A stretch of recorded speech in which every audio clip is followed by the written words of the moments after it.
What's going on, friends and family? I appreciate y'all for continuing to rock with me.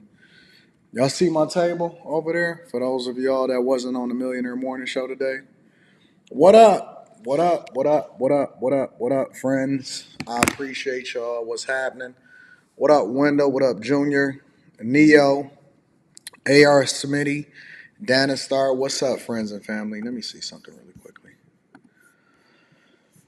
Oh man, oh man, oh man. So much happening out here in these streets.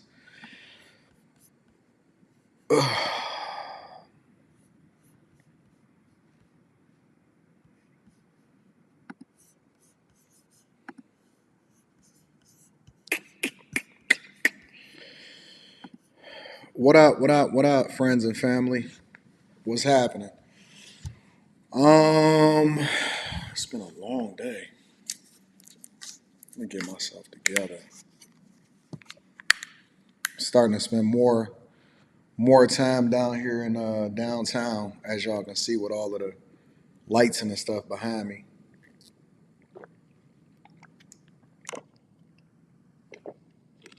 What up, Ari? They saying I'm the go to the late night. Is that what they saying? Daniel Berry Sports Highlights. What up? Peter Investor, J Dub, Mr. Technical, Joe Mama, Spaces is in the building, Optimus Prime. Y'all know Tuesdays, Thursdays.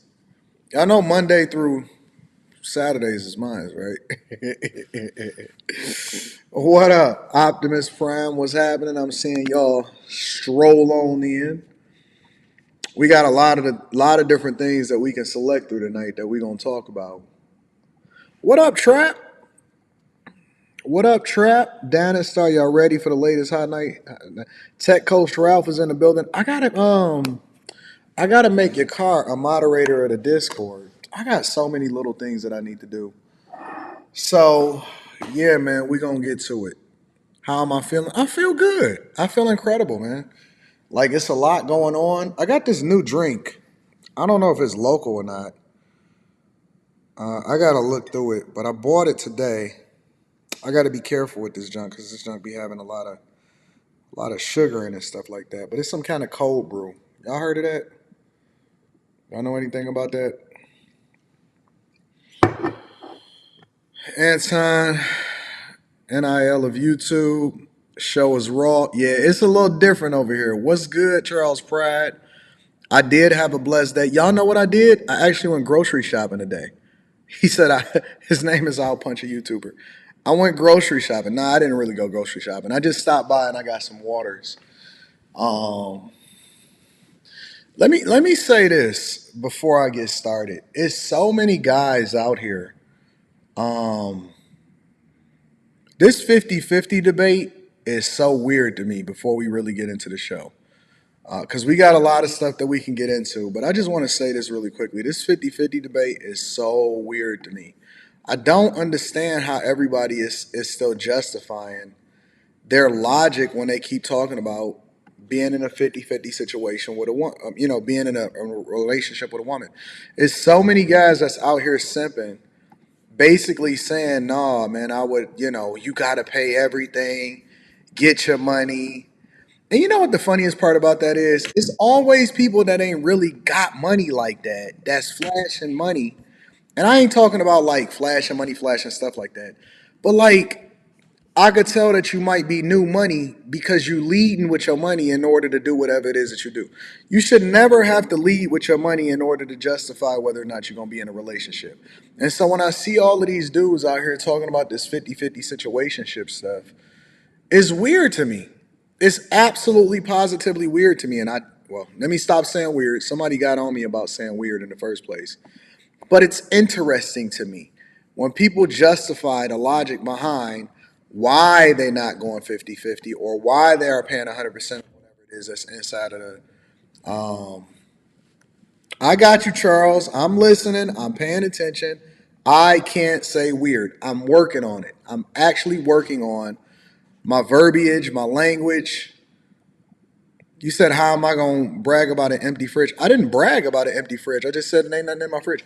It still ain't nothing in my fridge. I just went and got the essentials. I went and got like some hot sauce, you know, that red hot sauce. I got some pepper, um, lemon pepper.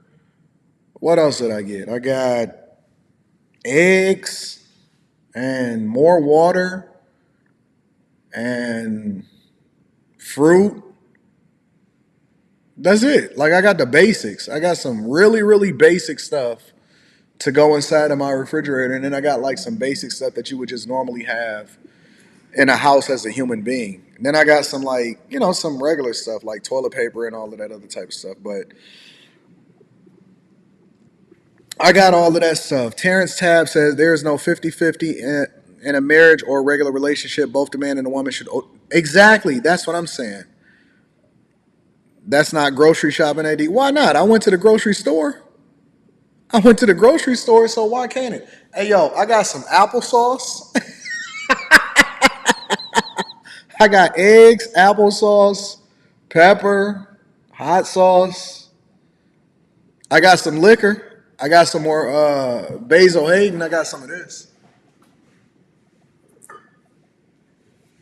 If y'all ain't got none of this inside of y'all collection, then y'all slipping. If y'all don't have any of this in your collection, then you slipping. So this is, make sure I got some of this. So we got some of that. And then I got some other more exclusive stuff that y'all might not be up on. Got to start juicing, big dog, age 30. Music was one thing, and the 80s was fire. 80s is trash. Anton is the go to YouTube. I had that problem when it just started. It's crazy. It's weird.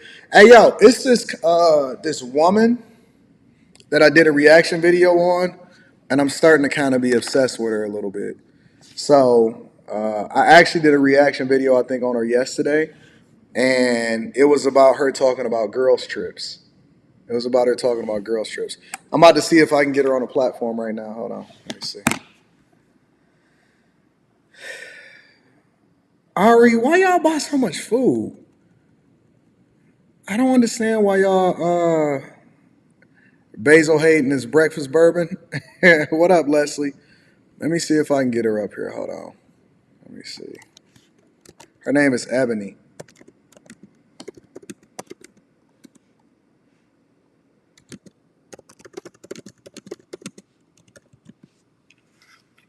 I just DM'd her to see if she can come up. Hold on. I'm going to play this video. I want y'all to be familiar with who she is. I'm going to play this video because I did a reaction video for y'all. And I just DM'd her too. Yeah. Sent her the link. I'm about to bring her onto the platform. Hold on. Let me see if I can get it real quick. I'm going to see if I can get the link. I'm going to play the video for y'all. And hold on. Give me a second.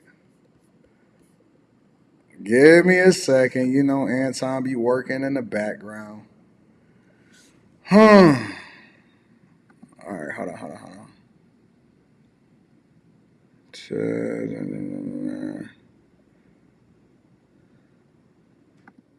I'm gonna see if I can get it up for y'all. Give me a second. That's not it. That's not it.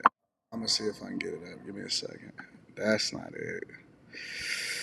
I need the smaller one. Give me a second. Black. No, that's not it. Hold on. Is it this one? Okay, yeah, I got it. Give me a second. I'm gonna see if I can get it up here real quick for y'all.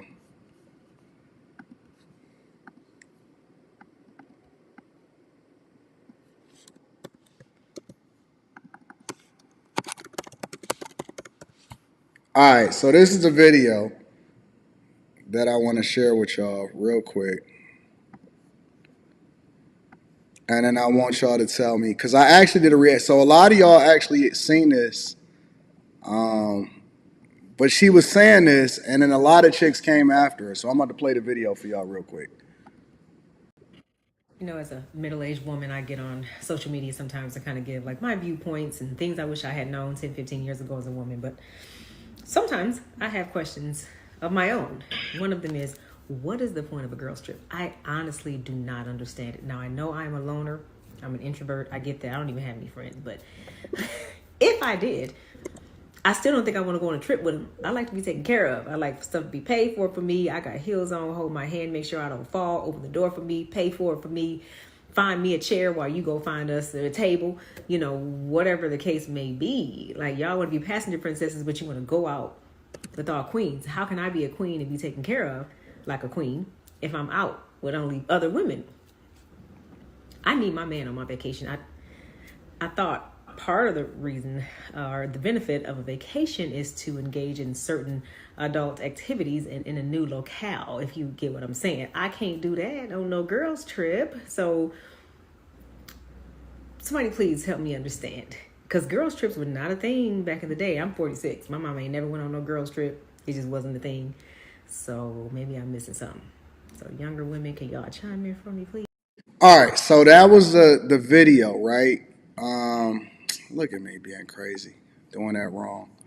That was the video of her basically saying it. And so when I started, when I reviewed it, I was kind of pleasantly surprised because y'all all sent this to me and y'all was like, Anton, you need to check this out or whatever and react to it. And y'all know that I'm always trying to figure out what it is that I can react to or whatever. And, the more that she spoke, the more sexy she became. So I said, listen, I got to get her on the platform. And I DM'd her and I got her in the background.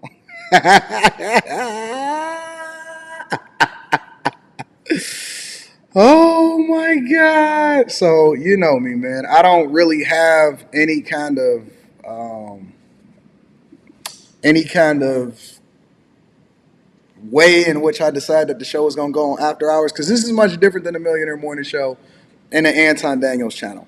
So I'm about to bring her up here real quick. Let me see. What's up, Ebony? What's up? Man, this so crazy. I'm sitting here listening to the video and it's like it don't even sound like it's me talking. I feel like it's somebody else talking when I watch it. But this is Why? crazy. Why does it feel like it's somebody else talking? I don't know. Like, I sing as well, right? And I do Yeah, I seen podcasts. that. I seen that. Yeah, a little bit, a little something. And hearing my voice played back, whether it's talking or singing, is always strange to me. So it's like, dang, that's me talking. Ooh, that's it. I started getting infatuated with you the more that you spoke. Now I'm gonna be honest with you. Like I'm an equal accountability smoke giver, so I always, hold people accountable, whether it's a guy or a girl. But then when Hmm. you started speaking, I was like, wait a minute. Where you at? You in Atlanta? I'm in Atlanta. There's no T's in the word of Atlanta, so it's Atlanta. I'm in Atlanta. You was I'm born in and the city. No, raised in Atlanta? I'm from Saginaw, Michigan. Are you really? I'm from Saginaw, Sag Nasty. I've been here 15 years. I've been in the Bluff that Jeezy talk Oh about my for 15 years, God. but I'm from Saginaw, Michigan. Now you gotta come back. I gotta come back. Gotta come back. I will. You got family in Saginaw? My whole family in Saginaw. My mother and father still there. I have one brother. I'm the oldest of four. So my little sister is here with me. I'm on the west side of Atlanta. She's on the east side.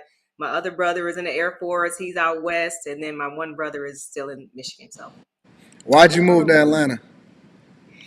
Um, I was a flight attendant, and my aunt was living in McDonough, which is south of the city of Atlanta. And when I stopped flying, she was like, "Come down to the A, come down to the A." Yeah, And it was 2008, and it was during the whole recession. And I was looking at the houses, and I was like, "You can get a house in the city downtown, essentially for really, really cheap." So I'm gonna come down to the A and make a good financial investment and buy me a house yeah, in the city before everybody come in and gentrify it and displace us. And that's yeah. what I did. That's how I got That's here. what's up. So you made this video that asks, "What's the point of a girl's trip?" I did. I did. Um, to me, the video was very benign. It was not incendiary. I didn't feel like it was inflammatory because I've posted some things. I've since deleted them, but I've posted some things that were much more, again, inflammatory than that. That when I was just asking, like, I'm genuinely confused, authentically confused. Can y'all let me know? Because I don't really get it. Yeah, Um, but people thought I was being fake, and I was dead serious. I didn't get it. You got all of the smoke from women though. Baby, smoke? Baby, I'm crucified. I'm dead. Why? I ain't But never seen why? no. Why do you? So you did you get any nasty feedback from guys, or was it all from women? There was a couple from guys, and I couldn't yet click on their profile. I love profiling people, I ain't gonna lie. So Yeah, I wasn't able to like click on their profile and kind of see what kind of men they were. But there were a couple of men that gave me smoke. But 98% of the men, of course, as you would imagine, because it sounds very traditionalist for a woman to be like me, they was all for it.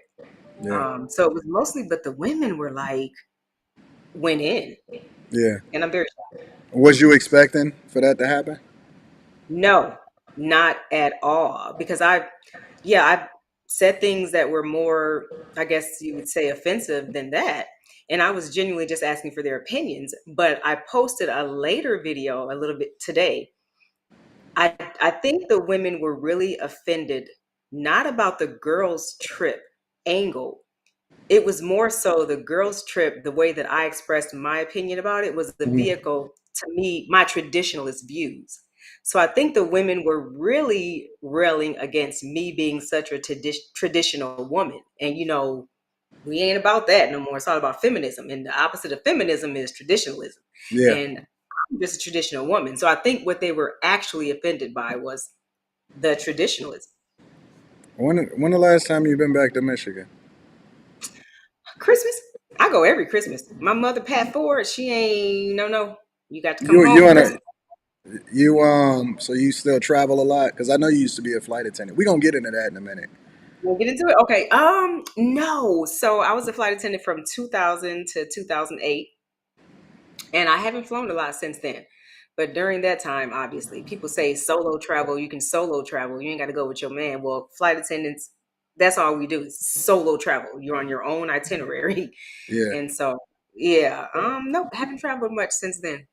All right, we gonna get into that in a minute. So now, all right. So you didn't expect for the women to come after you, and then No. they came after you. What's your thoughts now? Well, when I first made the post, again, I thought it was quite benign, and I said in the caption, I have my theories on why girls go on girls trips, but I'll let y'all go first, right? Yeah. And so I realized today that I never went back and told what my theories were because I was really gingerly when I just said I don't understand what the point of it is. Y'all let me know that they took that.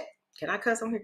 They You can took say that. whatever you want. You can say whatever you want on this. They took that shit and was completely up in arms. Hmm. And I don't like to inflame a situation, so I was like, "Oh shoot, let me pull back." But then I realized today I never went back and gave my theories. And What's your theory? Tell me what your theories are. you're really trying to get me crucified now, huh? Well, listen. This.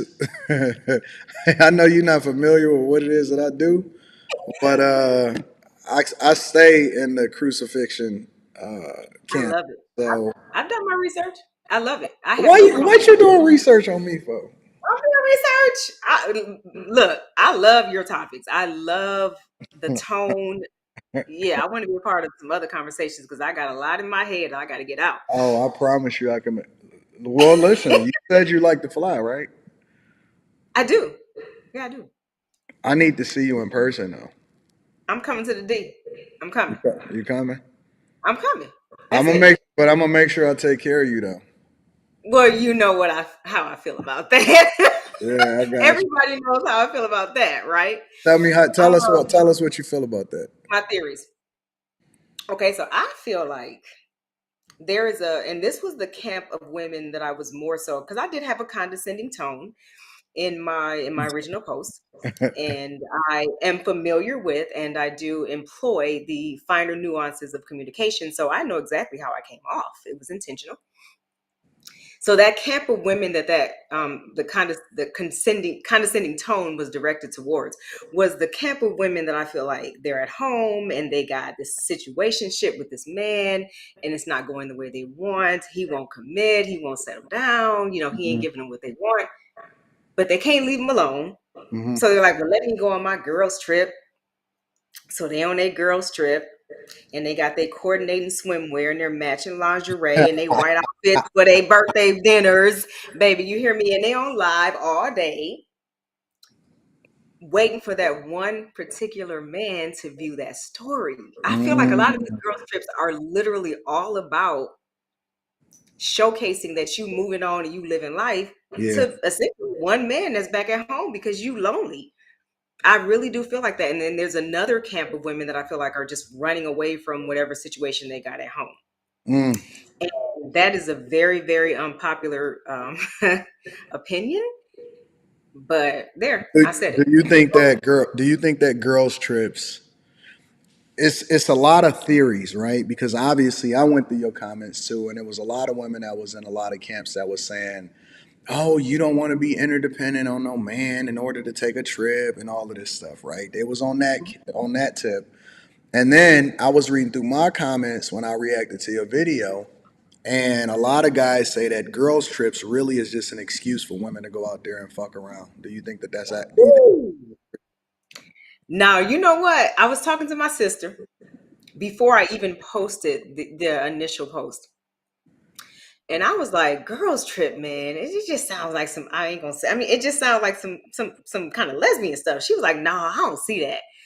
So then that took my mind, it took my mind away from the sexual slant, Mhm. right? But the comments, I didn't consider the sexual thing, Really? but that was, I didn't, except for a little bit of lesbianism, maybe. But the fact that the theory that they're saying women are going and like just getting buck wild like that, Hmm. no, I did not consider I am that. so But surprised that you didn't consider that. I ain't never been on no girls trip, I guess.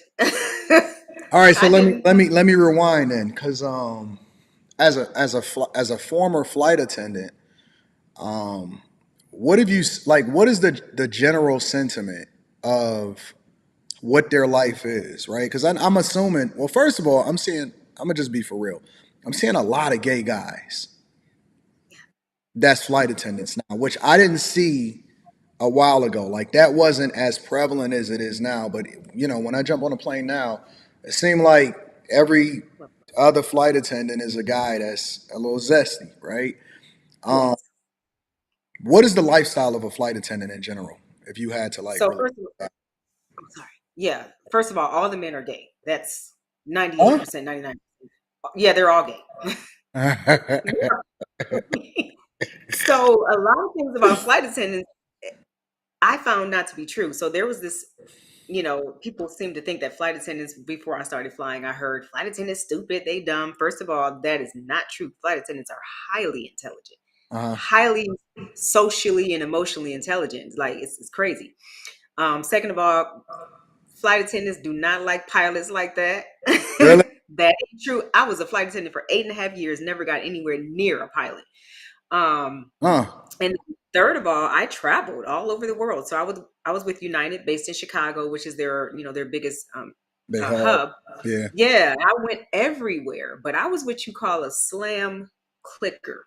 So what that means is That. you hear the hotel door slam, and then you hear that little doop, that little click. So I was a slam clicker because I just went in the room and whatever's by myself. Yeah. But I've always been like this. I've always been like introverted, quiet to myself, and a loner, even Yeah. as a flight attendant.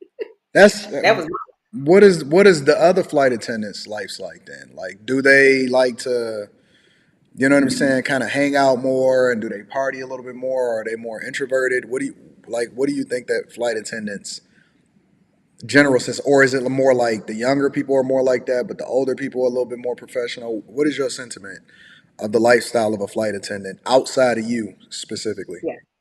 I think the lifestyle of a flight attendant is just like people think.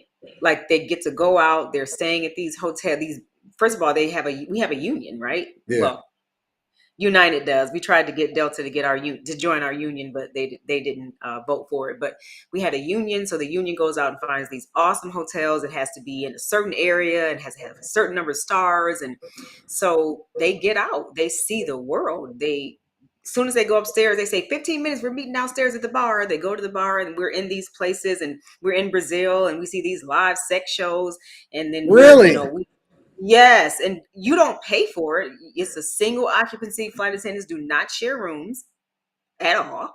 Mm, So you got your nice hotel room in a beautiful location and you get to see the same things that everybody who paid to go there gets to see. So if you want to get out and see it, it's there. And I did, in spite of my loner personality, you're going to be dragged out at some point. So mm, we happened at one point, I happened to be in New Orleans one year, and it was like, oh my God, what is going on? There's so many people here. And the driver was like, it's the Essence Festival. I'm like, oh my God, it mm. is. Baby, them white flight attendants dragged me out that night. We stayed out all night. So I'm at the Really? Essence, didn't pay for it, hanging out with these white flight attendants all night. We go back to the room, change into our uniforms, 15 minutes, go to the airport. So yeah, that's a flight attendant. Like they be out. Should people, well, I'm not going to talk about the guy flight attendants because if most of them is gay, then that really doesn't matter. All right, so let me flip it then. Should guys date flight attendants? Yeah. Yes, for sure. I think flight attendants are Guys are we have deathly afraid of the access that a flight attendant might have, though. well, yeah, there is some access, but with the age of social media and this world that we live in, I mean, access is access. Everybody got access, you know? Yeah. I think flight attendants are, like I said, exponentially intelligent. We're urbane, we're world traveled, we're sophisticated, I like to think, Mm, polished. Um, we're very grounded. We have a perspective, not impressed by everything because you've seen a lot. yeah. So you don't want a woman that's impressed by everything, right? So What about pilots? Like, what are their lifestyles like? Is that crazy? pilots have a reputation. I guess flight attendants kind of do too, but yeah, I think pilots are different. A man with that type of, and oh, here I go, dividing the lines. But a, No, I a mean it's man, real. It's real. a man with that type of access, ugh, I don't know if I can. I don't know if I can trust it. That's too much. You wouldn't date a pilot ever. You would. Okay, I let would me date one. rephrase it. Let me rephrase it. Would you trust a pilot? I don't really trust no nigga, to be honest. I mean, that's why I'm single right now. I done seen everybody else. I've seen too much. You know, I've seen too much. Well, you live in I've seen. Atlanta too, so that ain't good either. It is not. Ooh, Atlanta is bad. What you know about Atlanta? I done traveled a lot. I mean, Hmm. because I mean, for what I do and content creation and stuff like that, which Yeah. is not necessarily the main thing. Well, it's the main thing that I do now, but in a general sense, I go city to city, state to state. I'm starting to do a little bit more international travel now that my daughter is older, but in a general sense, Atlanta is wild, man. I don't know I don't even know why. Okay, let me rephrase this. If you're not down there for a specific reason, if you're down there to date, especially past a certain age, I'm not really sure what you're doing in Atlanta. Baby, you ain't coming here to date. You ain't coming here to find no mate. That is out of the question. Do you want to get married? Again, I've been married. Do you want to get married though? Again, considering that you already experienced what that was like. I will say that I don't have an agenda for sure. Like I have a child, I have an 8-year-old son. Uh huh. I've been married before. So for me, I don't have an agenda. Like I don't have a my biological clock. I got to have a child. The time is clicking away. I got to get married. Yeah. So the agenda is off the table, which makes dating for me so pleasurable, to be honest, because there's nothing that I'm shooting for, you know. You too But cute. You too cute to get married at this point.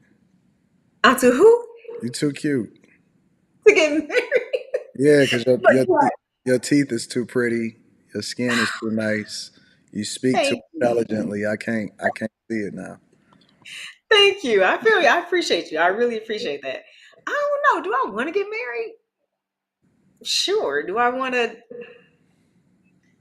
I don't know. Do I want to try one of these new electric cars? I mean, sure, but I mean, I don't know. Like it's not something that's top of the top of my mind. It's just Yeah. never. Do you meet guys that then say that that's what they're looking for, or do you meet guys that say, you know what, I'm just chilling and whatever happens, happens? It's funny you say that. I'm 46 now, and maybe 10 years ago, 15 years ago, I'm not giving you no more compliments either. he said I ain't gonna do it. I'm 10, not giving 15 you years no ago. 10, 15 years ago, it was really hard to find a man who wanted to, be with me, take me seriously, commit, get married, and all that at a time when I really was looking for it. more. Yeah. Now, mm-mm.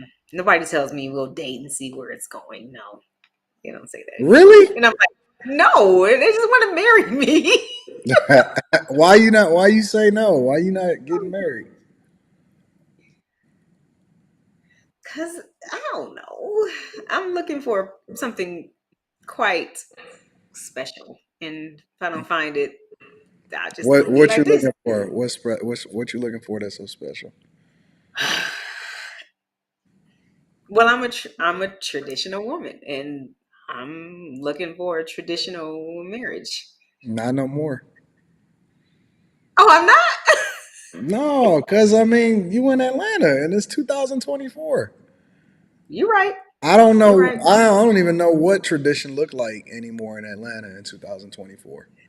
Oh, I don't even know what dating looks like in Atlanta. Atlanta dating is I had this content creation is extreme. It's new to me, right? And I have all these things in my head, but I try to fit it into a 90-second video on Instagram, a 90 Yeah, second reel. So I literally will take notes and I'll be like, okay, I got to try to condense this down and make it very succinct. So I've literally written some I notes like that about word. I like that word. succinct. Love it. Well, I'm a you know how to wordsmith. communicate effectively. I like that. Effectively, yes, I try to. Thank you. So I literally have written like some notes of why I think dating in Atlanta it is different. It is different, and why it's different.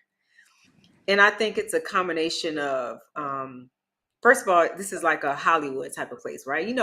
Any place that has industry like that is just going to be a different vibe. First Yeah, and foremost, it's going to be a different vibe.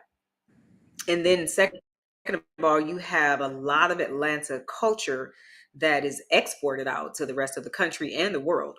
So people think they know Atlanta before they even come here.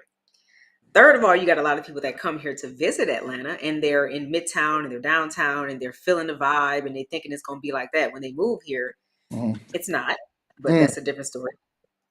And then fourth of all, it's a lot of people that come to Atlanta have made it, quote unquote, or they've risen to the top of whatever obscure city they may be from, right? And they're like, well, no, I done made it. I'm an artist. They feeling themselves, right? They coming to the A. They bringing their talents to the A. yeah, And so, because of those reasons and others that can't think of at the moment, it just creates this ecosystem in Atlanta that is quite unique. And so everybody comes here thinking they the shit, they the cream of the crop. Nobody, and so because of the culture that's been exported, you think it's stars walking around everywhere you go, right? It's millionaires, it's this, and that. And yeah, because you think you the shit, you think you gonna come down here and get one of them people. yeah. Nobody wants a regular person. Like everybody wants an Instagram girl or reality star. Even the men down here don't want to date no regular girl. And the women definitely don't want to date no man if he ain't no millionaire. So it's like Really? Is everybody like everybody, that no, everybody wants a superstar because everybody thinks they're a superstar.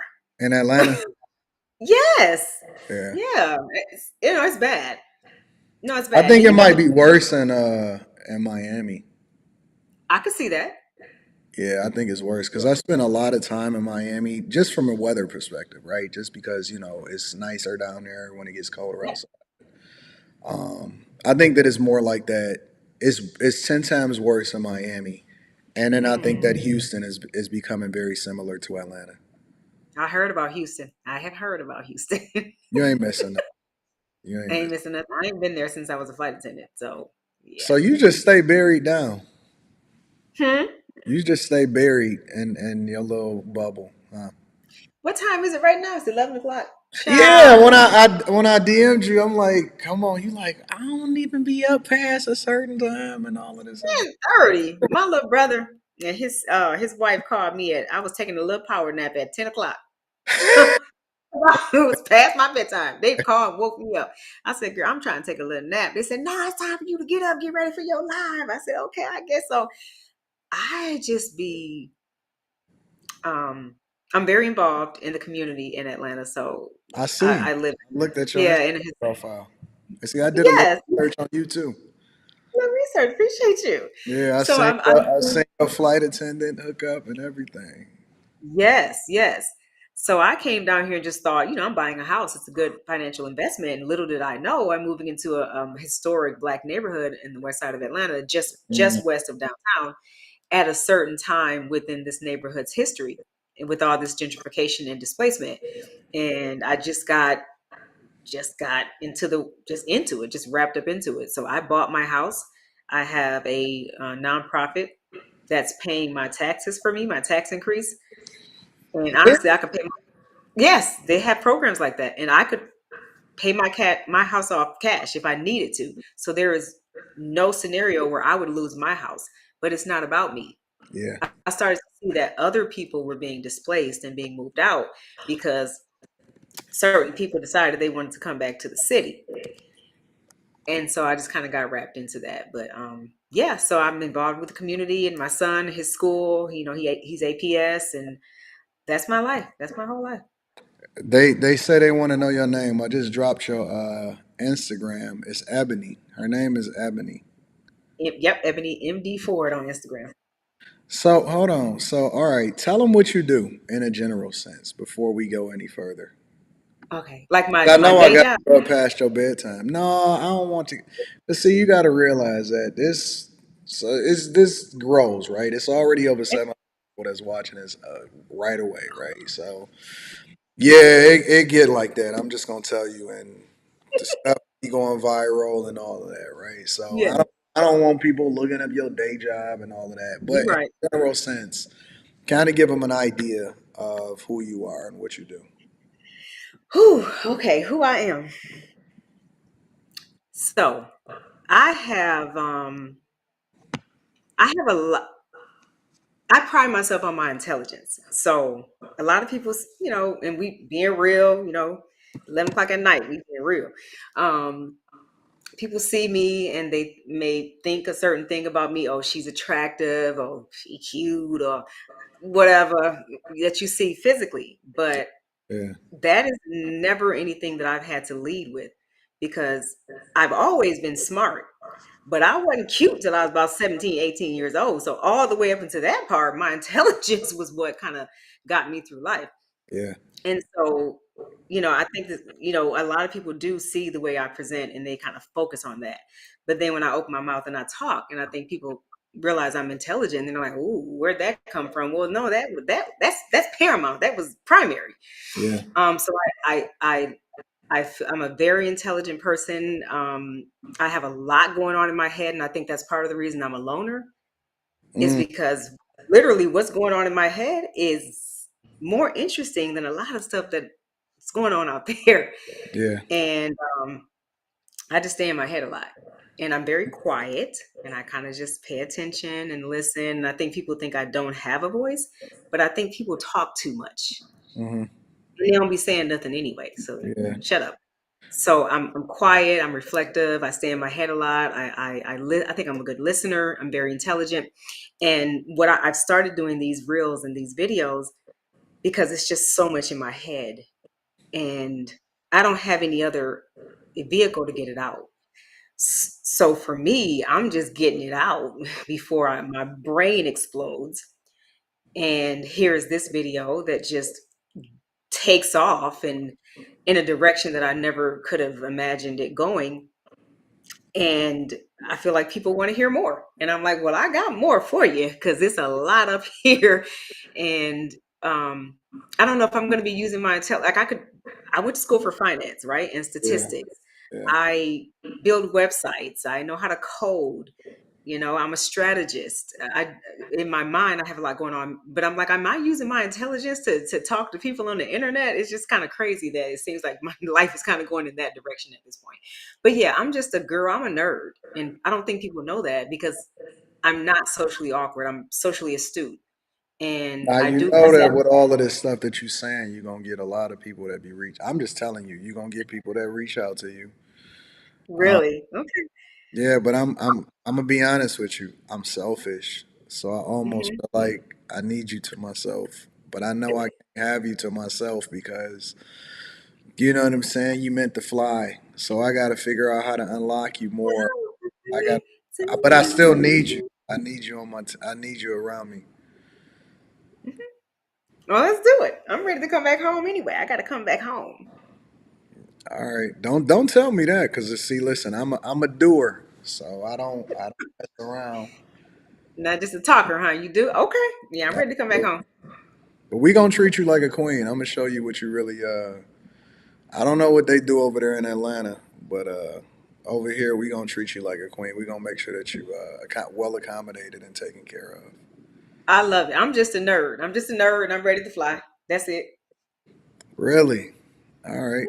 All right, I like that. So let me ask you a couple more questions, and then I'm gonna let you get to bed because I don't want to. See, listen, we be up over here, so Y'all be up? we Like be hello. Like hello. we don't have no limit. We don't have limits over here. We just make sure that we, you know what I'm saying, have a good time. Mhm. Whenever it ends, it ends. You know what I'm saying? So, Hey, whatever y'all want. Y'all got me now. Go ahead. Go ahead. all right, bet. So let me ask you a couple more questions. Okay. Um, and you don't have to. I'm just, I don't never have pre-planned questions, so I just come up with it as you talk. Of Um, course. and you don't have to answer this if you want to. Why did you get divorced? Like how did he let you get out of So what had happened was, there? so I was working at Lennox. I was working at the Chanel counter. Mhm. Um, and he came in. Now he was Nigerian, so that'll probably tell y'all why I got divorced right there. You know they crazy. I'm just gonna say it. I'm baby Ain't half that chick Nigerian. that I can what's I can that speak. chick's name that just what's her name? Portia or something? She was married to a Nigerian or something like that. Yeah, yeah. So he came in there, swept me off my feet. I had my reservations, but I was 36, and I'm like, you know what? It might not last, but he's really coming for me. Like I need men to pursue me. I don't have time for the. Yeah, no, you're gonna come for me, and so he did. And so I let it go. I let it happen, and we end up married and all of that. And he was so controlling, The Nigerian guy? oppressive, of course, right? But I thought I could handle it because I'm a homebody. I Mhm. don't want to do nothing. I don't want to go on no girls' trips, right? So I'm good being at home. Making biscuits and pasta from scratch, I'm good. But he was too far gone with the controlling. And so Mhm. I just no drama, no loud fighting and arguing and cursing and all that. And we broke up. What do you think is the difference? Here's my other question. What Hmm. do you think is the difference between the average American man and a Nigerian man? If you had to give your thoughts on that. I think all men want their woman at home. I Nah, just not think me. no. No, because I'm not trying to prevent you. Now I am selfish. I will say that, right? Because I'm territorial. But I'm Okay. not I'm not selfish in a way that like I'm not trying to hold you down. I'm trying to unlock you, right? I'm trying to look for your potential. I'm trying to understand where your talent lies and how it is that we can utilize your talent to really bring back more because the best version of you is the best version of us. You know what I'm saying? So anybody can lock down a chick. Anybody can try to prevent her from going outside.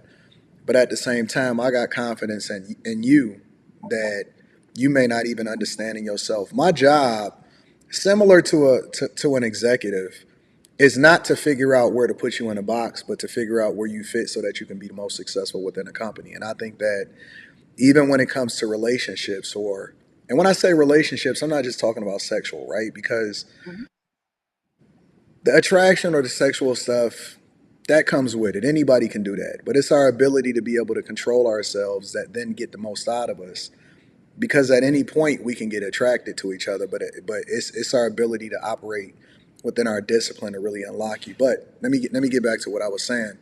Um, Even in a relationship, the minute that I show confidence in you, I need to understand you. I want to learn you. I want to know where it is that I can put you in a position to succeed. So that's my job. My job as a man is to really put you in that position. And so I'm always looking to understand you. That's why I ask so many questions. Um, and I want to, and part of the reason why, I want you to be well accommodated is because I think that that releases all of the pressure to focus on anything outside of anything but the reason that you're there, which is me.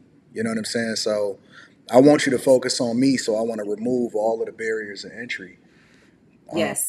so that you can be more focused on the thing that we're really trying to do. You know what I'm saying? So Yes. when you up under me or when you around me, you're gonna be in the best. But I'm Mm-hmm. also expecting to put you in a position to perform, and I know that you can because I got confidence in you, or else I Mm-hmm. wouldn't even I wouldn't even deal with you in the first place. I see what you're saying. So you are selfish, you're territorial, but you want the woman to remove the barrier so she can shine. Yeah. And I said, very good points. And I think a Nigerian, you're saying like question being the difference.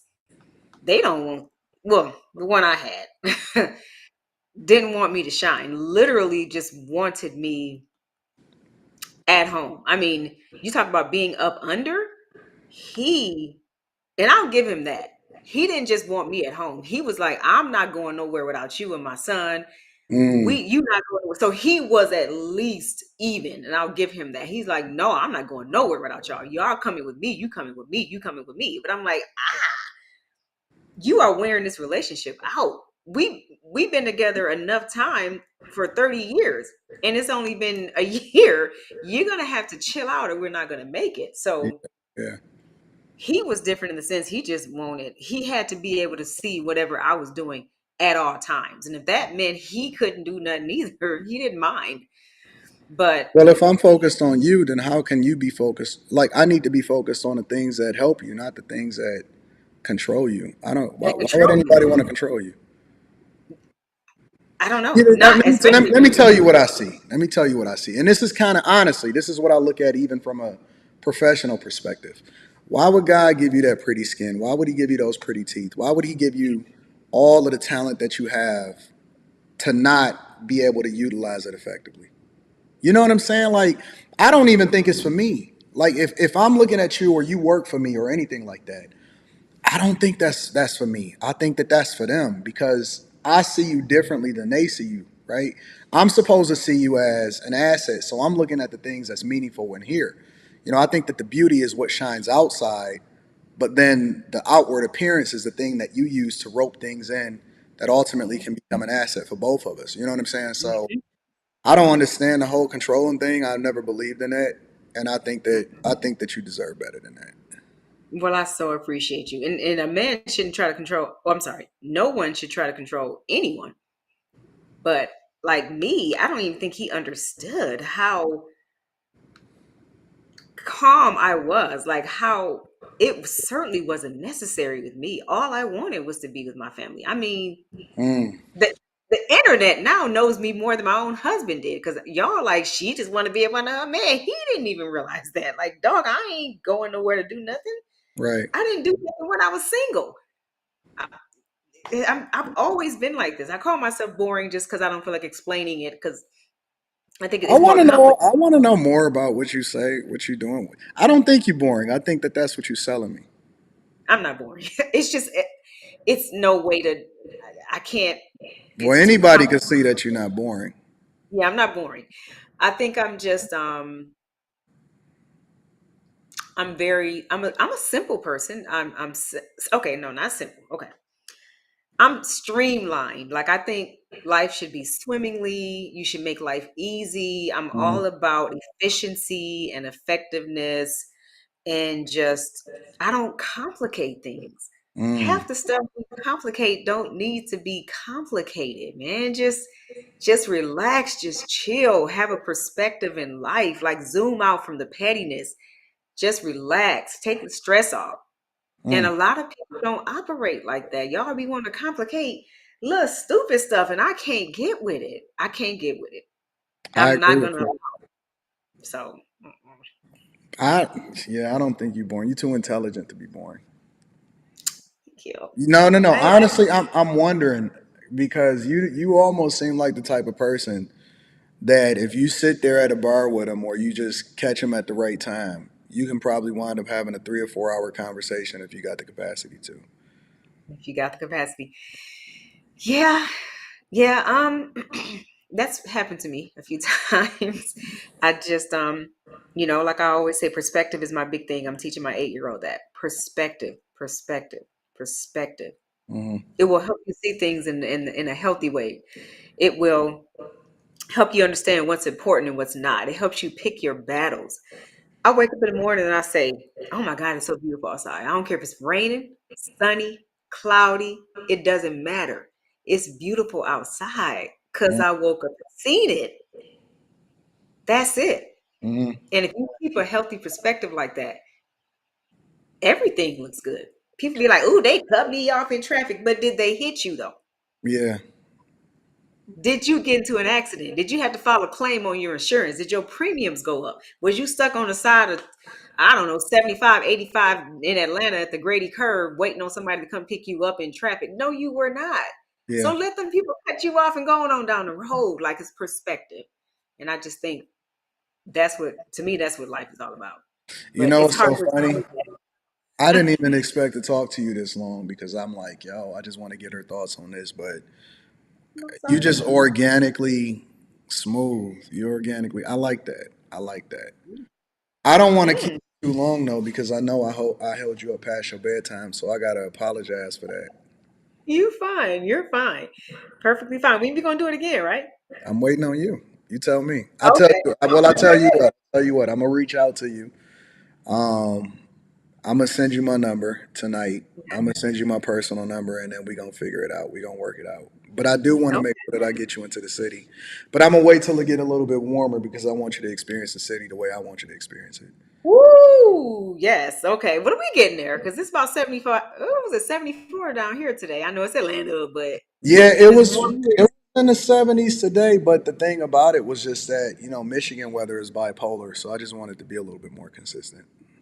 Okay. Okay. Well, let me know. Send me your contact. We're gonna do it again. I've seen a lot of stuff on your page that I would love to comment on. So we're gonna talk. In person or streaming, whatever live. We're gonna do it. All right, cool. Get some All right. beauty rest, and then when you wake up, I will. information to be in I my. will. Thank you. I so appreciate talking to you tonight. Now you take care, okay? See Talk to you you all. soon. Bye. All right. Bye, y'all. Beautiful woman, absolutely gorgeous, inside and out. Inside and out. I think that um, people like that, when you find them, I think that they may be diamonds in the rough. So she got a great spirit. I think that she's made for the camera, and I also think that you got to make sure that you bring the best out of people. And my job is to bring the best out of people. I'm looking to understand you. I'm looking to understand you. You know what I'm saying?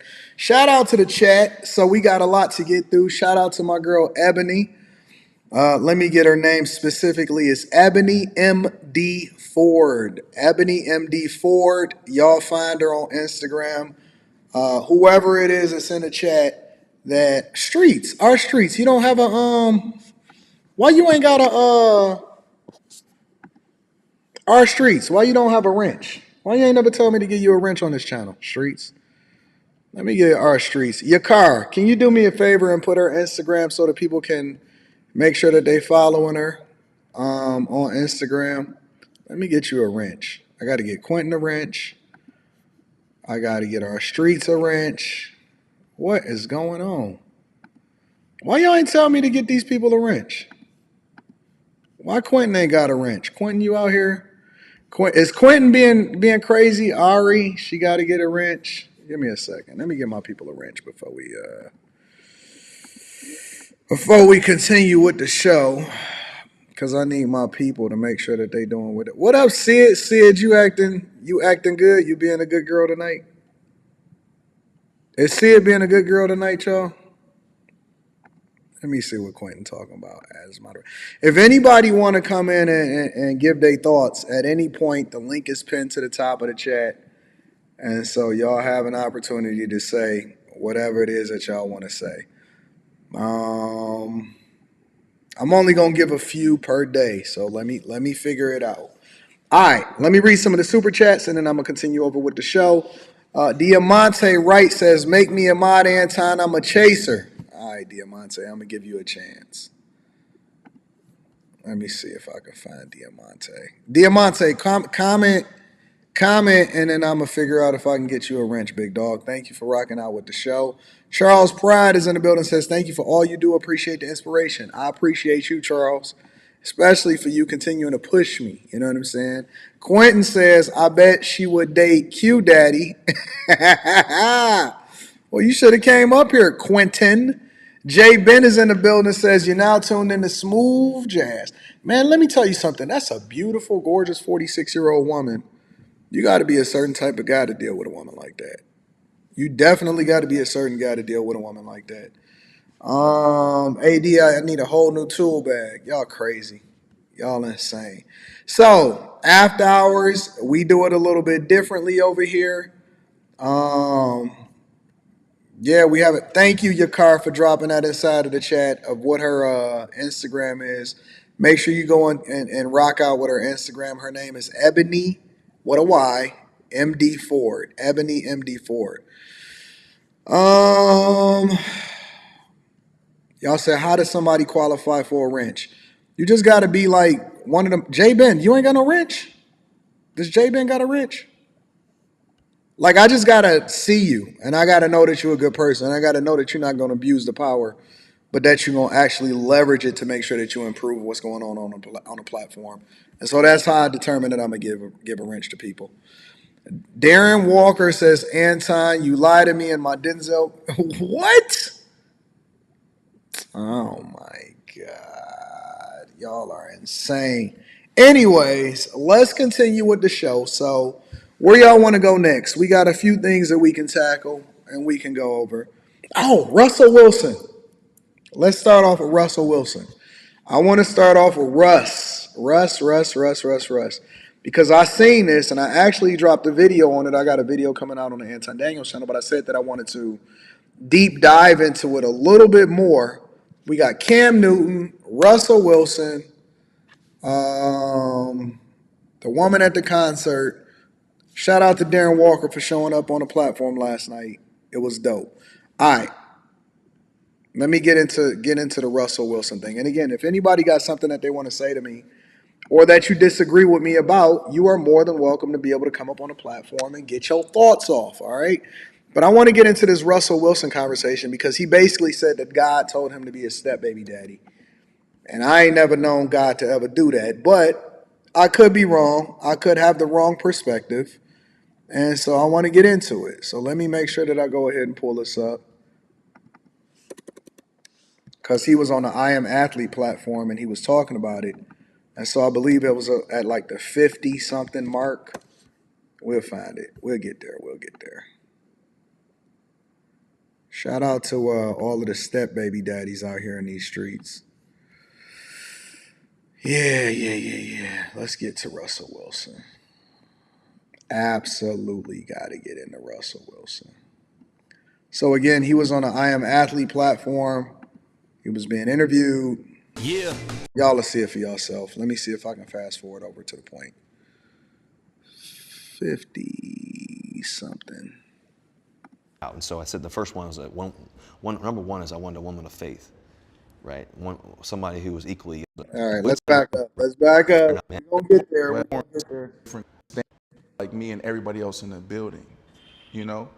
And so as a brother, as a friend, it's like, I feel like wherever you go, you have that ability, and hopefully they have that mindset, even if it's staying in Denver, it's like they have that mindset, but it's like, it's really you, bro. Like, you're special, and it's, again, giving you your flowers. You know, I played with 17 different quarterbacks. 17 and you were one of them, and you're different, you're him, you know, and hopefully I can be one of those guys that, you know, which you don't need it, I see do it all the damn day. But like, you know, when I get an opportunity to pour into you, I'm gonna pour into you because I've seen it playing with you and I've seen it off the field as well. And I just believe it, bro. Like when you walk in the building, it's like, man, I want to make a play for that guy. You seen it? Let me start off by saying that before we get into the conversation about Russell Wilson being a step baby daddy, Sid got something to say. Says AD too smooth. Detroit got them. I'm listen. I don't have no game. Honestly, I have zero game, and that's real. And I don't mind anybody saying that Anton ain't got no game because I ain't got no game and I don't want no game. Only thing I do is give my real thoughts. I give my real thoughts. So when I'm speaking, especially to a person that I admire, whether I'm meeting them for the first time or I'm having an extended conversation with them because I've known them for a period of time, I'm giving you my authentic thoughts. That's why it comes off so easily for me to speak to somebody because I'm speaking authentically. I'm speaking when I speak to people, and it just so happens to be that I spend the majority of my time around people that I admire. And I get inspiration from women because they're so beautiful, and I think that God made them a certain way. And they're Swiss Army knives, meaning that they can be your greatest enemy or your worst nightmare, right? Or the best thing that ever happened to you if you know how to utilize them correctly. When I speak to them, I speak to them from the heart. I speak to them in their soul. And so I'm trying to understand you. I'm trying to ask questions. I want to know more about you. And then I want to figure out how I can unlock you. You know what I'm saying? So when y'all see me speaking to a woman, I'm not spitting nothing. I don't have nothing. I don't have no lines. I don't do none of that. I'm not even looking at you like that. I'm looking at you. I'm admiring you. When I speak to women sometimes, if I'm not holding them accountable and they speak in my language, I'm literally in admiration. I'm in awe of what it is that you have. And I just see so much potential in you. And because I see a lot of potential in you, you know, I need you.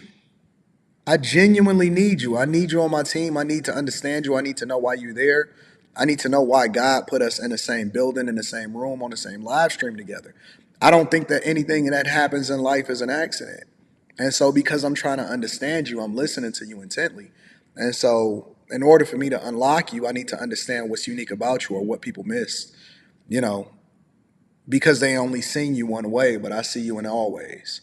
So it's just different for me. You know what I'm saying? Like, and I'm genuinely telling you what my thoughts are and how I see things and how I see people and why it is that I speak to them a certain way or why I look to understand them. And, you know, some people need to be held accountable and that's what unlocks them. And some people need to be nurtured and that's what unlocks them.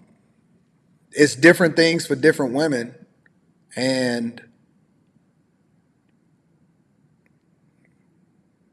I think that it's a lot about them that we don't understand yet because every one of them is unique.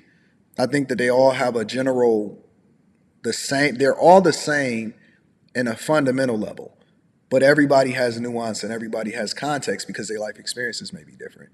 And so, you know, when I speak to them, I speak to them authentically, and it ain't never gonna be nothing fake about me. I'm gonna tell you what I really think, and then we go from there. So.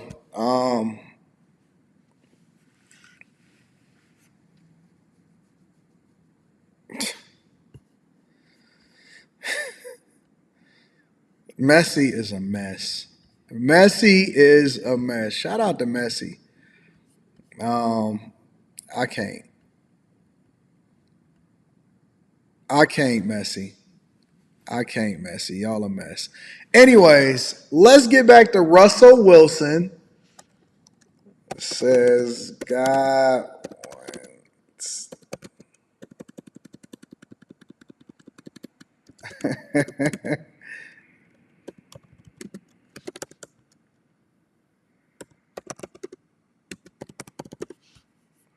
All right, let's get back to Russell Wilson, y'all. Let's rock out. This year with Cortland. All right, let me see what you're saying.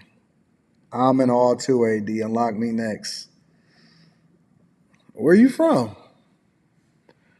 Send me a Sid. I may have some things that I've been paying attention to you for a long time. Send me a DM, send me a DM and reach out to me. Shout out to Messi. I want to get to this Russell Wilson thing, all right? You seen this shit with Cortland. No, but for real, let's move on real quick. I want to hit two things before we land the plane. Sierra, how you knew she was the one, bro? Man, I think there's a few things. Number one is, you know, I was single sitting there and I'm like. And you winning when you losing. Yeah. We sit at 1 and 5. You better be good. I'm good. I got 4 babies walking around. Yeah. You know what I'm saying? It's been amazing. You know, I think I never forget. Right before I met C, I wrote out my 5 non-negotiables. I think in any business deal, right? Like marriage is. It's a partnership. You got to realize it's a partnership. It's a business deal. Not to be cold, but it's a partnership. We're going to spend the rest of our lives together. We're going to spend this. We're going to do this together. We're going to do this together. We're going to have these kids together. We're going to raise these children together. Like we're going to make decisions together. Like so, it's a partnership. And so, in any partnership, you got to have your non-negotiables. So I started writing those out. I was like, man, I'm going to write my 5 non-negotiables. 5 is the number of grace. So I said, I'm gonna write this out. And so I said the first one was number one is I wanted a woman of faith, right? Somebody who was equally yoked and somebody who believed in Jesus and everything else the same way. Number 2 is. All right, let's break this down. Number 1, Russell Wilson is. Look, man, just because people may play in the NFL does not mean that they understand life. He is green. I mean, he may be absolutely one of the most dynamic, awesome, Hall of Fame quarterback, understand the X's and O's on the field. But when I tell you that these people are green in real life, he is green in real life. Well, I'll give you an example. One of the things he said is, well, I want a woman that you know, basically is spiritual, right? Okay, cool.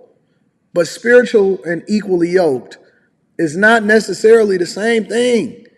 Just because you may say, oh man, I believe in Jesus or I'm a Christian, and then you say, okay, well, I believe in Jesus and I'm a Christian, does not mean that y'all equally yoked.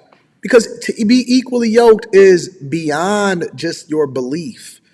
As a matter of fact, I would even make the argument, then how come that belief didn't cover you when you decided that you wanted to get with a rapper that was smoking trees in your face and decided to have children out of wedlock?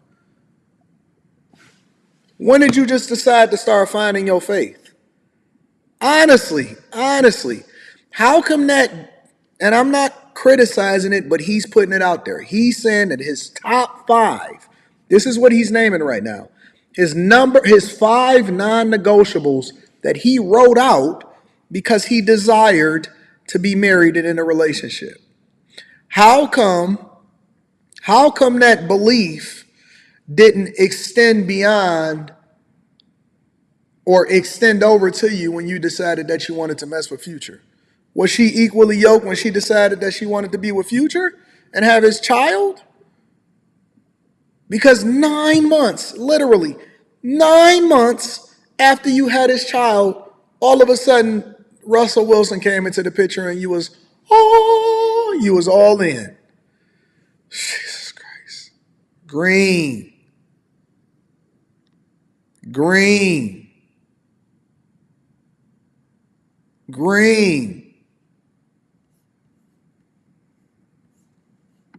I wanted a woman who was faithful, not just to me, but also faithful to everything that she's doing.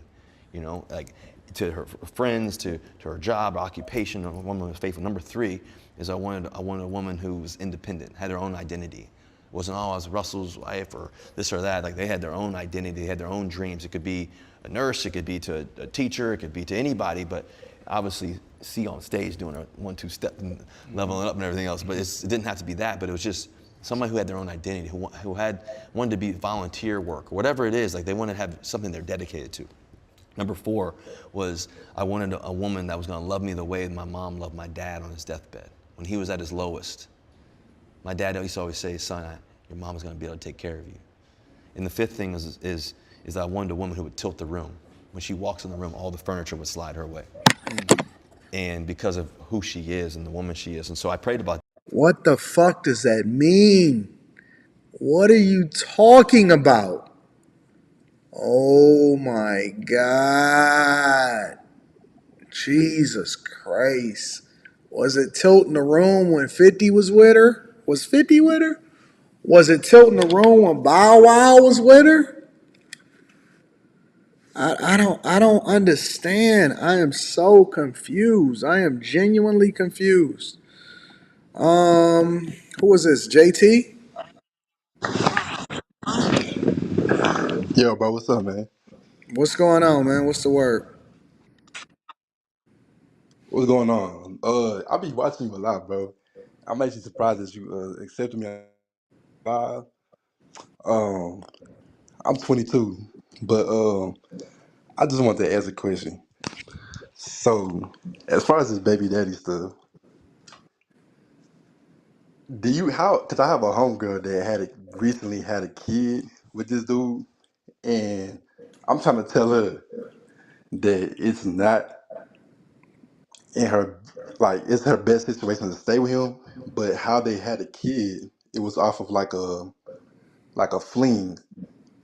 It was they knew each other in childhood, right? So they knew each other in childhood, Mm-hmm. probably like 15, 16, and they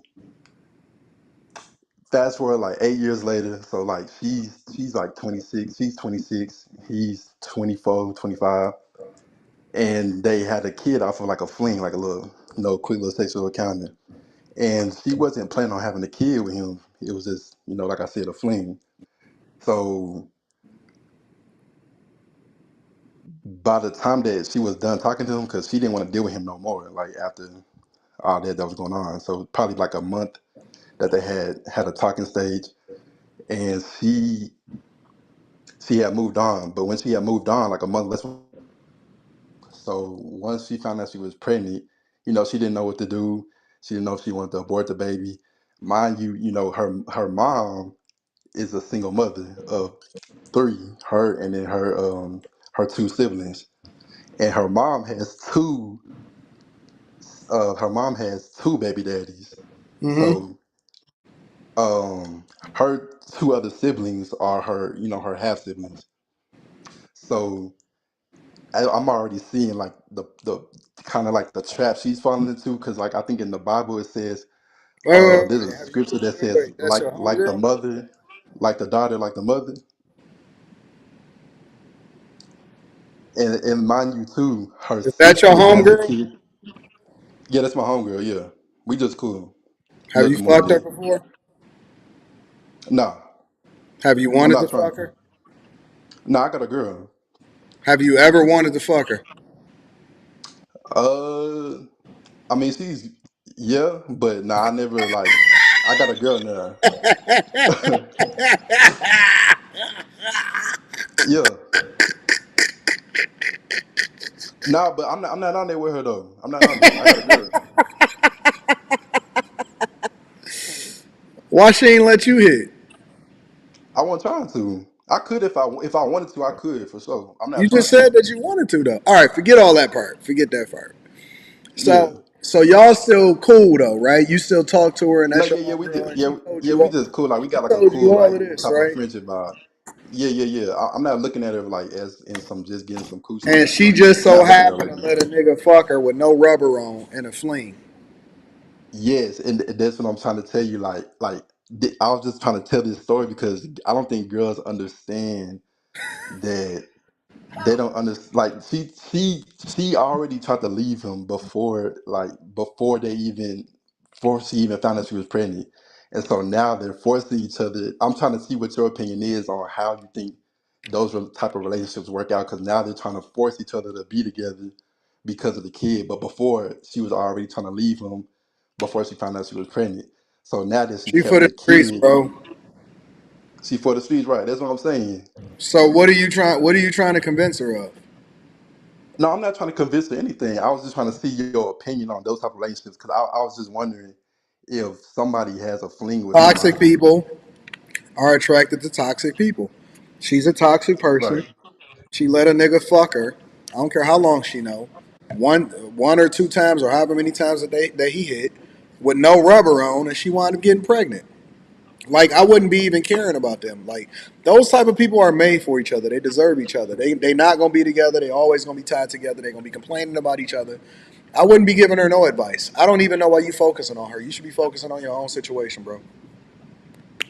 No, yeah, I got you. No, it's just like it's just a funny story, and I know you talk a lot about the baby daddy stuff and all the other things, and it was just like I was trying to, be cool and like let her know her mistakes and stuff. So I just want to hear an outlook on a, Yeah, she for the streets. She not gonna listen to you. an older person She not probably gonna won't listen make to the you. same mistake. She not listening to you. You should just let her be. Let her be whatever she gonna be. She gonna be toxic. She gonna be a baby mama. That's just the way it's gonna go. She gonna be complaining about men. She probably gonna get a podcast later on. That's just the way it is. They for the streets. That's just the way it is. Yeah, I definitely seen a You problem too. better Cause like not I go said, over there trying to fuck her now. Now that she a oh no baby. no no no. But I'm telling you, I got a girl, so You no, leave that. Yeah, we just yeah. cool. Nah, nah, nigga. I know your type. What's Yeah. my type? What's my type? You like that toxic pussy. Nah, Yeah, you do. nah, I don't deal with it. I got, hey, That's why look, you I still got, I got friends both with of her. my You parents have in the no house, so reason to be friends I with can't her. bring no toxic girl around You my have man. no reason to be friends with her and to be going back and forth, especially if you already got a girl. Come on, fam. And you wanted to fuck her before, and you didn't. But then you telling me that I could have fucked her if I wanted to, but I wanted to, but I didn't. Come on, bro. If I wanted to, I could. But you wanted to. You already said you wanted to. If I wanted to, but I don't look at her like that. That's what I'm saying. You did Like I look don't at look her at her like like that no that. more. You don't look at her And like this that no more. initially in the beginning, yeah, like we all see a girl, like we being honest, we all see if we see a beautiful girl, like okay, That's the yeah, only reason that you she's was her good. friend in the first place, big dog. Nah, real talk though. That's real. Yeah, I know what's up. I ain't yeah. crazy. Nigga, you a man, ain't you? You got a dick, don't you?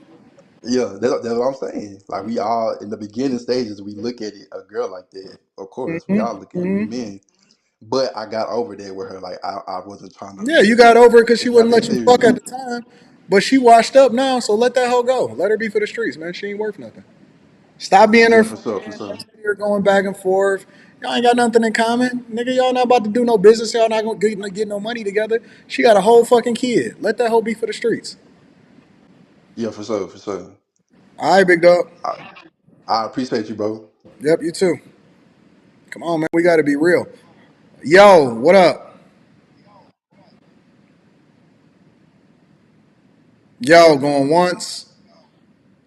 All right, let's get back to Russell Wilson, y'all. I remember, Judah, me and Judah, we went to church and I prayed about that, wrote it out. I wrote it actually out on a napkin at dinner as we were sitting there eating a steak dinner. I wrote it out on a napkin and we prayed over it. 3 days later, I meet C. Jesus Christ.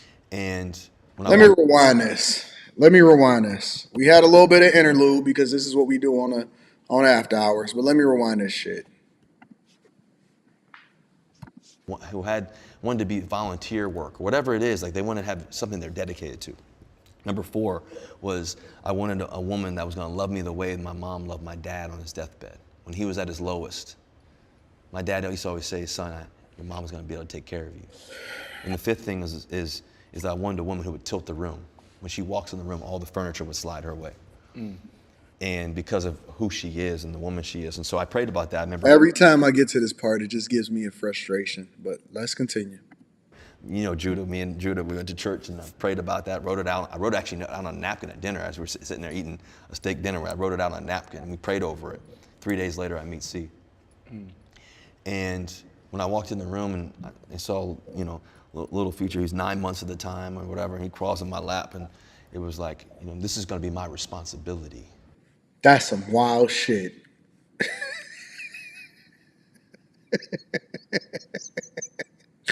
Ah! Ah! That's some wild shit. Listen. You telling me that you put 5 non-negotiables on the napkin, nigga. All 5 non-negotiables, you basically broke all 5 of them. You prayed over a napkin, and you telling me that God told you and sent you a rapper's son, nigga, that's 9 months old. You mean that this woman just 9 months ago? Come on, man, let's just be for real. This is the thing that he's saying on this podcast.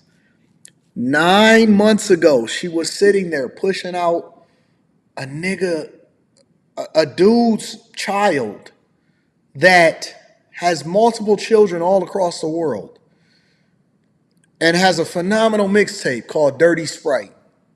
And Dirty Sprite 2 is one of my favorite mixtapes of all time, right? And just 9 months ago, she was getting weed smoke blowing on her in her face. And you're looking at this guy's child crawling your lap.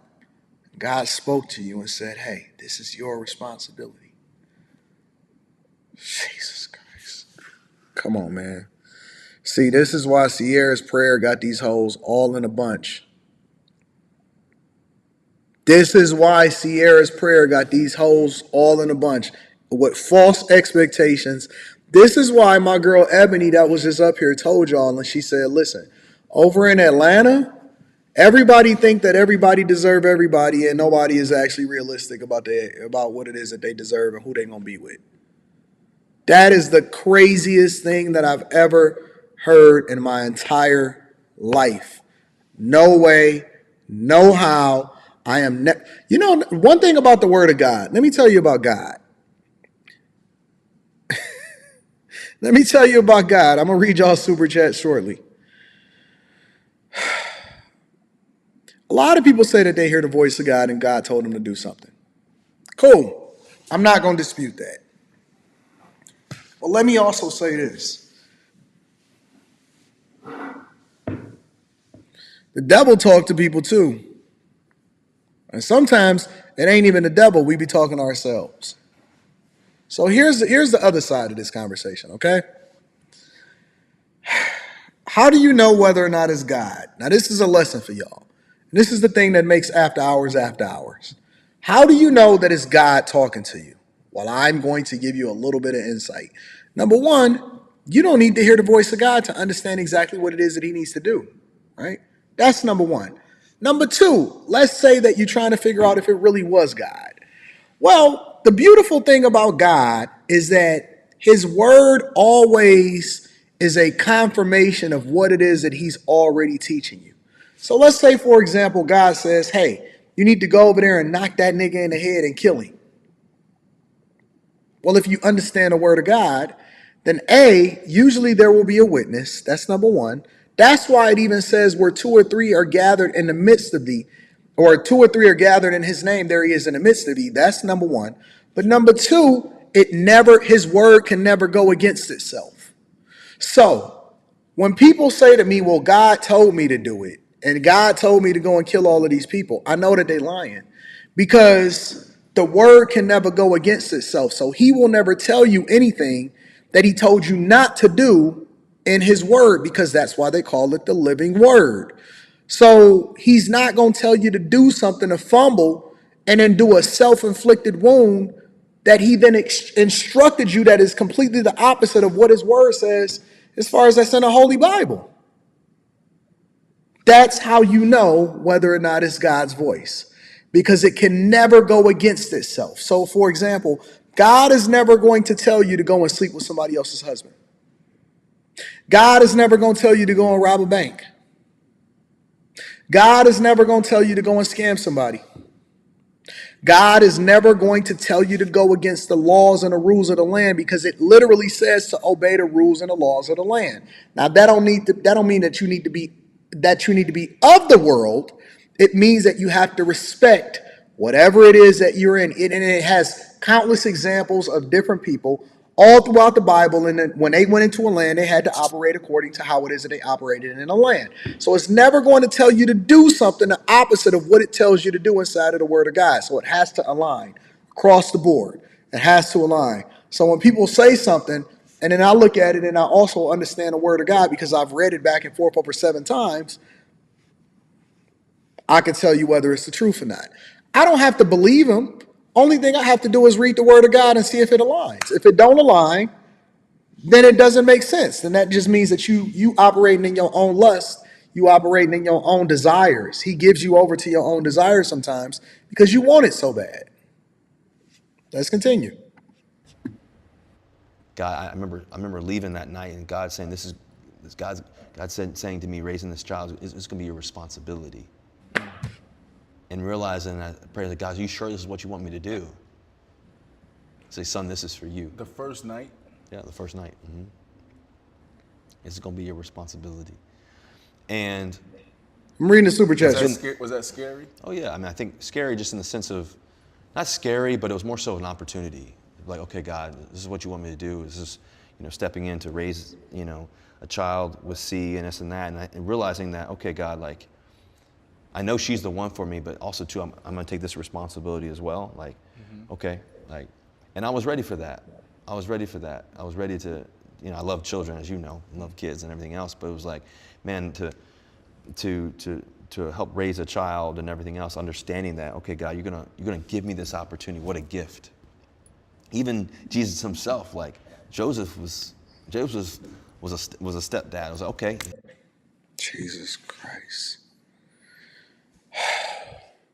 This guy is literally comparing an immaculate conception to see, it has to align with the word of God, but it doesn't mean that. See, here's the difference.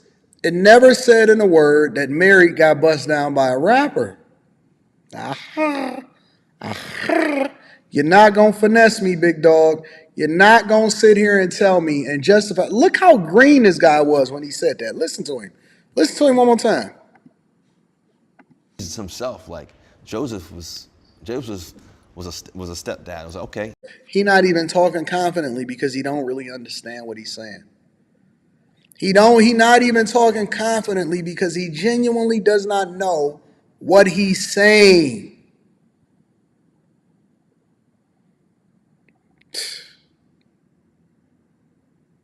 And he's saying this on a public platform and releasing this. And this is the thing that men are doing. They crashing out every single day.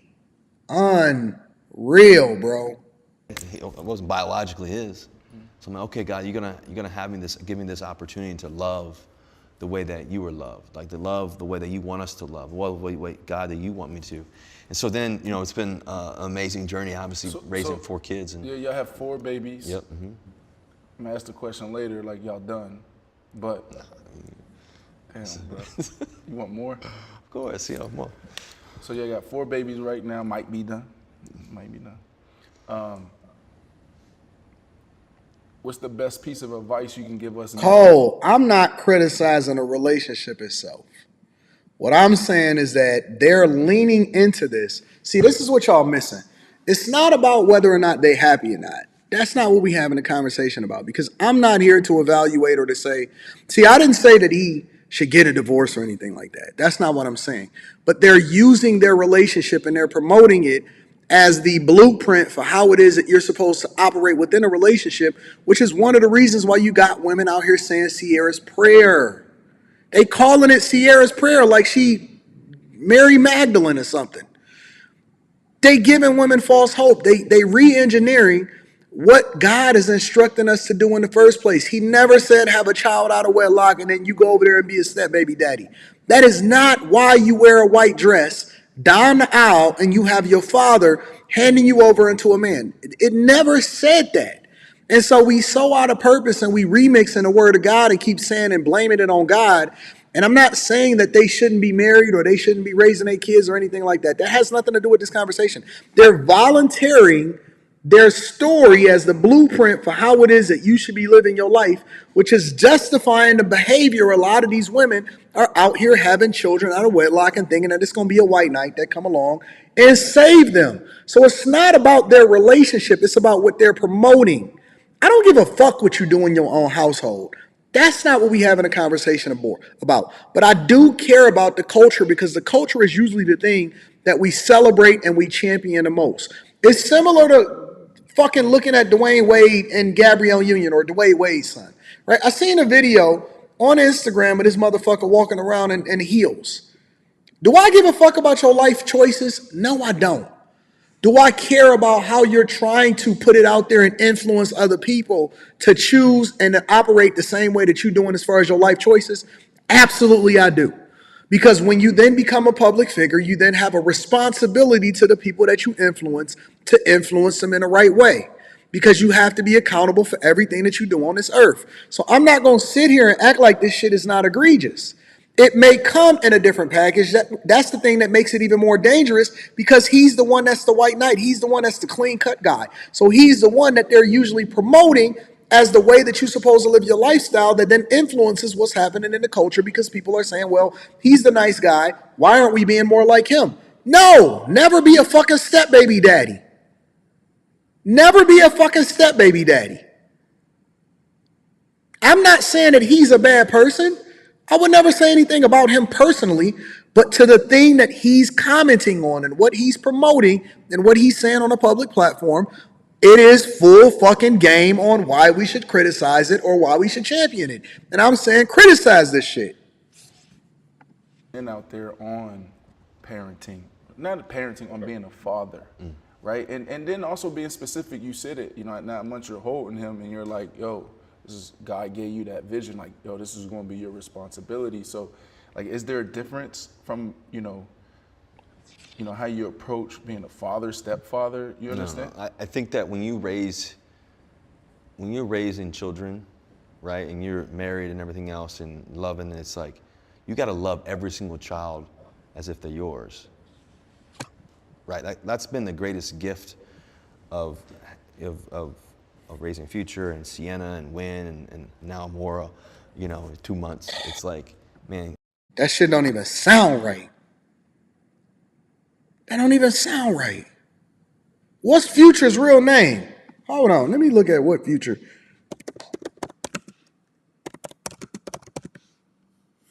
Future's real name is Navadius Demon Cash. Dog, the son is named after a myth, after a rap name. I'm not lying, I just literally looked it up. Future's real name, full name, is Navadius Demon Cash. His stage name is Future. The son is named after a mythical name that he came up with in order to try to sell more records. This is crazy. What we promoting? Y'all don't think that this is wild? Honestly. Y'all don't think that this is wild? He not even a junior. He a stage name. Y'all don't think that this is wild that we sitting here having this conversation?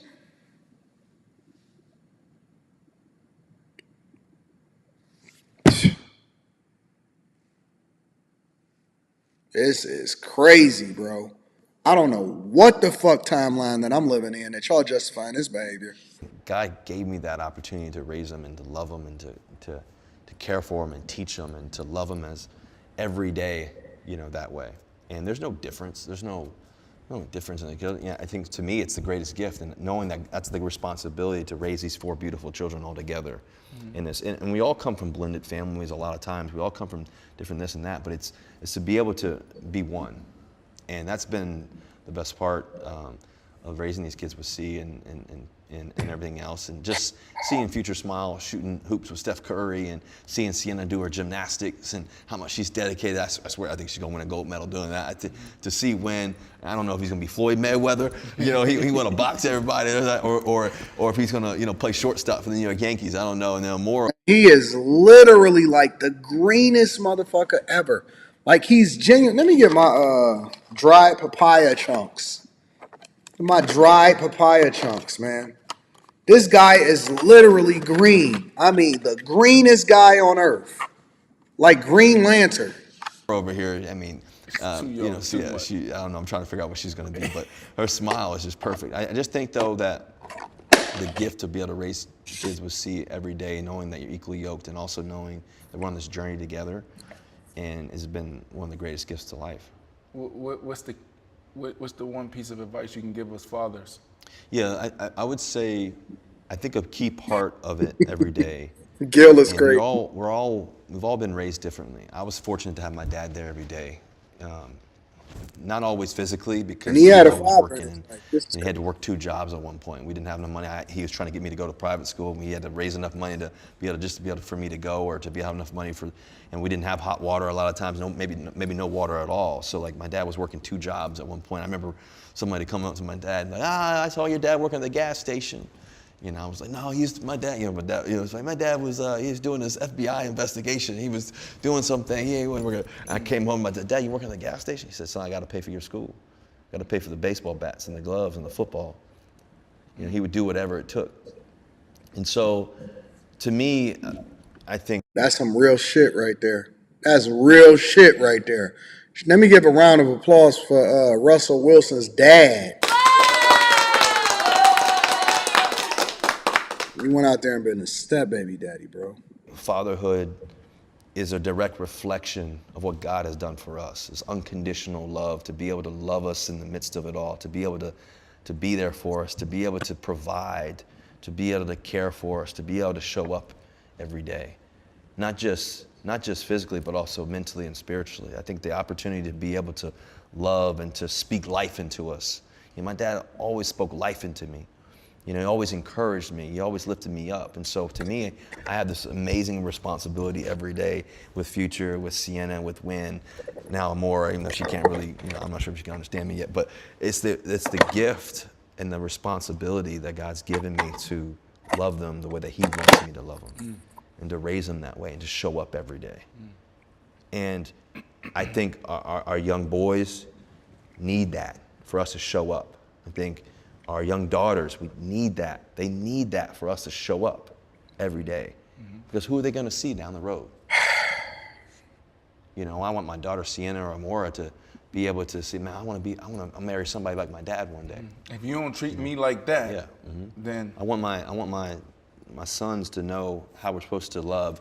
And we're not going to be perfect, but how you're supposed to love and forgive, and to, so I think that's why you got to show up every day. And that's why you got to be there. That's why you got to be a part of it. And so it's been the best part of the journey, I think. Yeah. And they get to see me take risks and challenges, and take the journey. I've heard enough. I've literally heard enough. Let me read some of these super chats. Shout out to Sid. I appreciate you for the super chat. I appreciate you, baby girl. I've heard enough of what Russell was talking about. No need to continue to talk about that. I appreciate you, Sid. Mr. Guap says, so Russie the one that says CC's prayer. It sound like it. Jesus. Timeout says, Anton, help me find a woman that is going to love me to my death on my deathbed. That's the bar. I'll write it on the napkin. Wild. Kent71 says, cook up AD. Thank you, my friend. Truck and Blueprint says, I don't think all step baby daddies are simps. Maybe 80%. And yes, I am one. I am one. Oh my God. You a step baby daddy, fam? Truck and Blueprint, you a step baby daddy? That's some wild shit, bro. Antonio Watkins says, white napkin or brown napkin? Wife, where are you? Good God.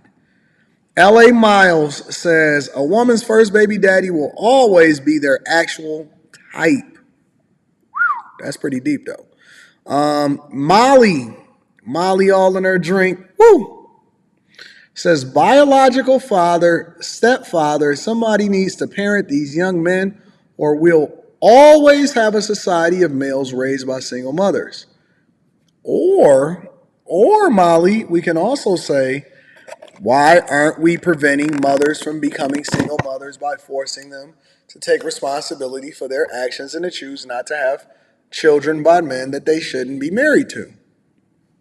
Because you got to, Molly, I love you. Thank you for supporting the platform. But we got to get to the source.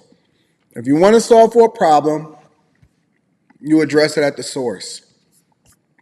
You don't try to remix it. I'm not doing it. Sid, we got to judge.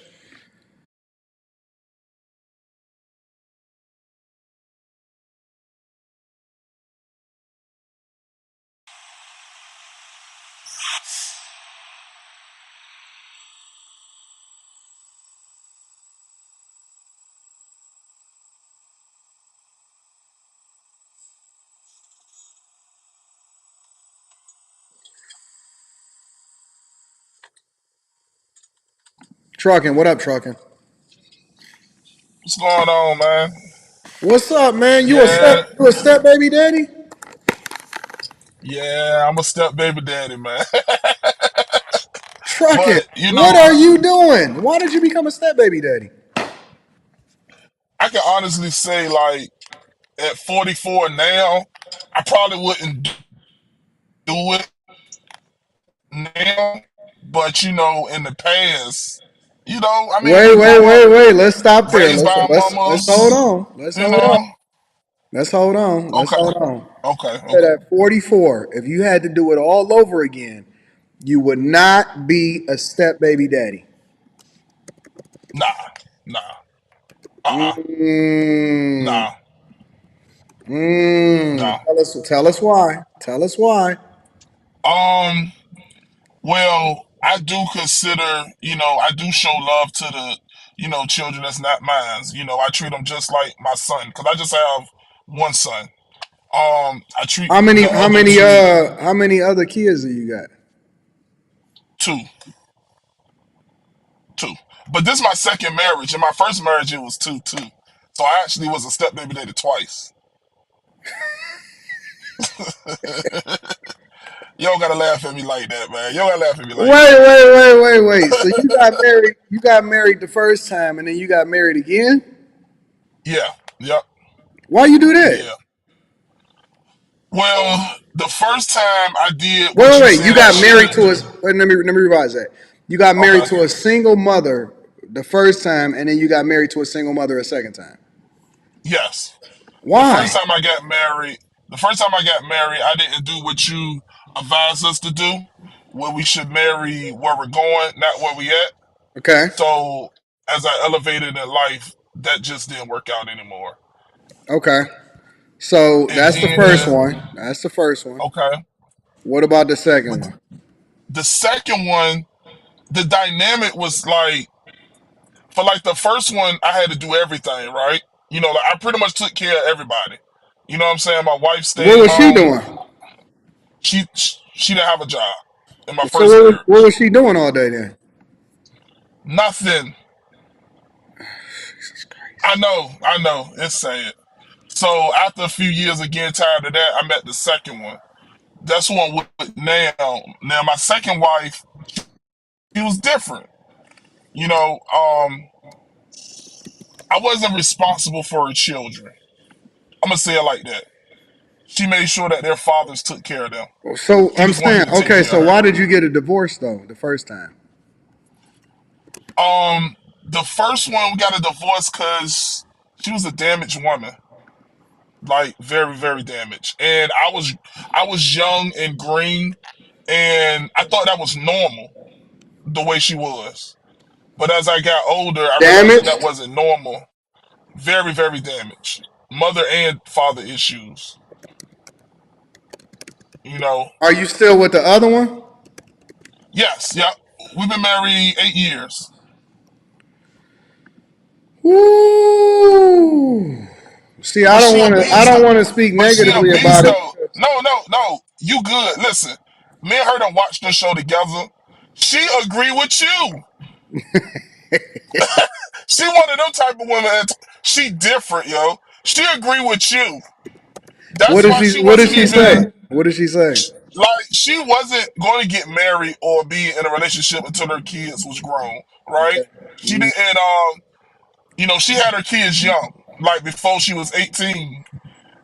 So that's why when she knew my situation with my first wife, she fought so hard to make sure that she wouldn't be in the same boat, right? So she wanted to make sure that I never, of course, I provided because I provided the roof, you know what I'm saying, and I paid the bills.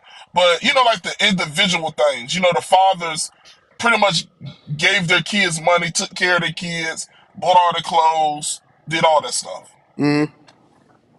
So she was like really big on that.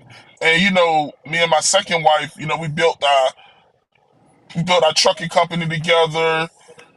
Built our dispatch business together. We quite successful. She's really been an asset So why wouldn't you do it twice? because This gonna sound selfish. This gonna sound selfish. What she has helped me with, I feel like I could have did it myself too, without her. I don't know. I don't know if that sounds crazy in that, but that's how I honestly feel. Listen, sir, I'm gonna need you to not become a third step baby daddy. Oh What is nah, up with nah, you? nah. What is up with you being attracted to women that already got kids, man? It's that mama thing. I What is grew that up trying to noise? be. What is that Oh, I'm noise? sorry. I just started my truck up. I'm sorry. I'm sorry. I'm sorry. I'm sorry. I grew up trying to be the man. I'm telling you, it's typical.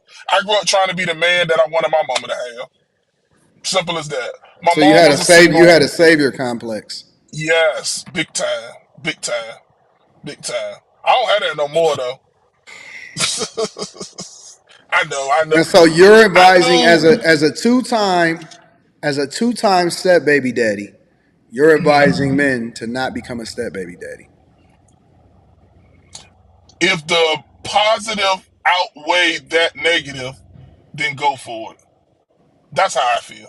Go for what? Because You go wouldn't for it. even do Because it the again. woman, You wouldn't but even the do it woman, again. But you telling just because she us, have a child, don't disqualify her from yes, being a it great does. woman. Yeah, oh, yes, it does. I don't think so. I don't think so. Absolutely, 100%, You think so? 100%. But what's crazy is, as much as I'm saying this, if my wife was with you, she agree with you. I don't understand it. So if she agree with me, why would you disagree with me?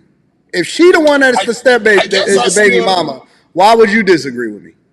I She guess I sit still there got with my, you watching me, and you disagreeing with me, but she agreeing with me.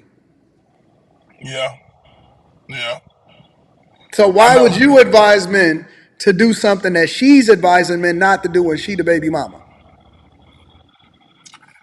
Maybe, I don't know.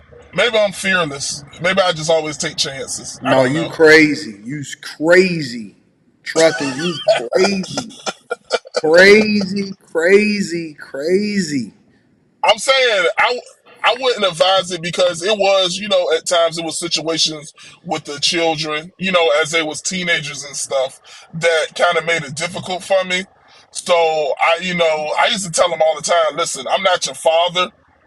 I'm just trying to be a father figure. I'm No, not your daddy. no, no, no. I Trucking, mean, what it's the you truth. mean? You just trying to be, It's oh, the truth. Jesus, I'm just trying to Lord. be a father figure. I'm not your father. Why you trying to be anything? I don't know you, man. What is you doing, little nigga? Call your daddy. It's that savior's complex, I guess. I Trucking, don't know. trucking, trucking. Don't listen. I get that you with who you with. Roll with it, especially if she's dope to you. You love it. I love it. But don't do it Yeah. again. Don't do it again. No, I wouldn't do it again at 44. I'm too.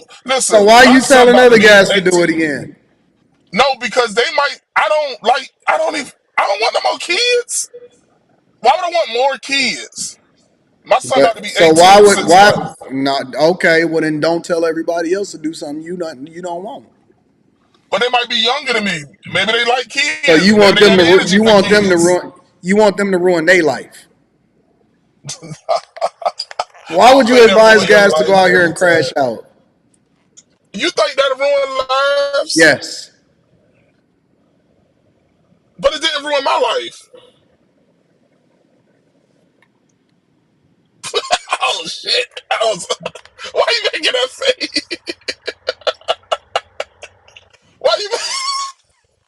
Why you making that face, man? Why you making that face?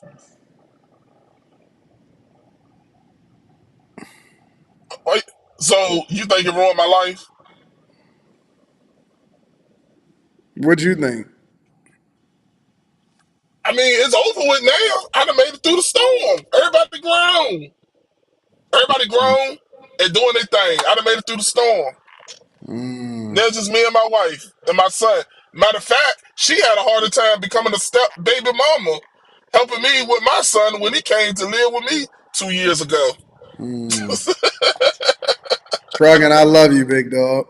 I love you. Thank you for tuning into the show, man. I got to keep going, Hey, bro. man, I'm always there with you, man. I'm always gonna Thank you, my support you, friend. man. All All right. right. Let's see what else we got going on. Y'all some wild boys out here. Come on, y'all. We got to do it a little bit differently. Let's see what we got popping off. Dean, what's up, Dean? Anton, how you feeling, big dog? I'm trying to figure it out, man. I don't know what's going on tonight. It's something in the air. Man, these niggas I don't know if I can say that. They do not need to be doing that, bro. Do not, fellas. Dean, are Young you a kids. step baby daddy? No, I dated a chick. She had 4 kids before. Oh fuck. And that shit was, What was you man. doing? What was you thinking, Dean? I don't. Hey, $30 an hour at the warehouse wasn't cutting it, big dog. Dean, you dated Don't a go woman doing that the had people. 4 children. How many baby daddies she had? I think she had 2. Yep, on the Shit, south side of Dean. the town. How did you get caught up in that, Dean? I don't know, man. That's a good question. I don't know. Oh man, this was a few years back, but man, I was like, that was a lot, man. To even, man, You you know what tried to type of take bag care of you her gotta have? children, Dean? What'd you say? You was giving her money? No, I wasn't giving her money. Nope. Yeah, you was, because you said the $30 wasn't cutting it. $30 an hour wasn't cutting it. I mean, I'm talking about like food, like just So you was man. giving her money. You was feeding her kids. Yeah, I was. Yeah, a few times. Fuck. All right, so Dean, let me ask you a question, because we in after hours, so it's a little different here, right? What was she doing to you to make you get this? Make you feed her kids? Man, she She was throwing it back, wasn't she? she was. I'm not gonna lie, she was. Yeah, yeah. That's how she got pregnant 4 times. Yeah, she was older chick too, man. Oh, That you was was dating crazy. you was dating a MILF. Yep, yeah, my first one. Yep, that was Fucking crazy. Dean. You almost got caught up, big dog. Yeah, Over some fucking head and some pussy. You man, that's almost why I was had to get you on you. almost was you almost signed a lifetime you almost signed a 360 deal to take care of all of her kids at the same time because she was throwing some pussy back. Yeah, that was man. Hey, Crazy. that's why I had to tell the young kings, don't do that, man. Move around, man. Ding. All right, so tell me this. Was the head good? Man, nah, man. That ain't even. I ain't even gonna put that out there, man. Don't even. Nah, I don't young know who king. she is. I don't know where you from. I ain't got you on camera or none of that. I'm just trying to understand. Was the head crazy or no? What the fuck had you all crashing out here, D? It lasted about maybe a month or two, and then we broke up. You know. Yep. Dang, what she do to you, bro? What she do to you, bro? Man, I had some bad experience, bro. You know the chick you had put on there that had the kids had set the car on fire. She set your car on fire, D?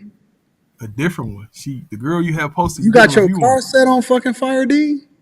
No, the chick you had posted a video. You made a video about her. She put the kids set the car on fire down in Florida. She was shoplifting. Huh? Yeah, that was one of my exes too. I was like, man, I sent you an Wait, email about it. You talking about the chick that I did a reaction to? Yeah, You talked to her? I did for a little bit. Yep. Then you a toxic motherfucker. Why was Yeah, you that was talking to a wild. chick that was set another nigga car on fire? Yeah, bro, she was She made the wild, man. She was news. crazy. That's a red Yeah, flag. she was a crazy one I dealt with. Yep. Man. You addicted to you addicted to wild box? Nah, that was man. It ain't wild. Hey, man, that's young and dumb, man. Young and dumb. How old are you, Dean? I just turned 33.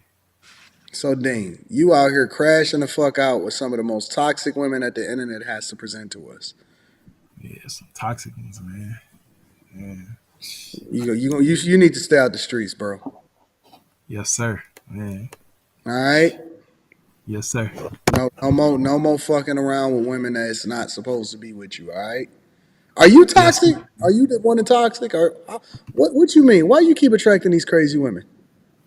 I don't know, man. I feel like I'd just be too nice to him, man. It's too nice. So you the simp? I ain't Let's gonna keep it. say Let's all keep it that. 100.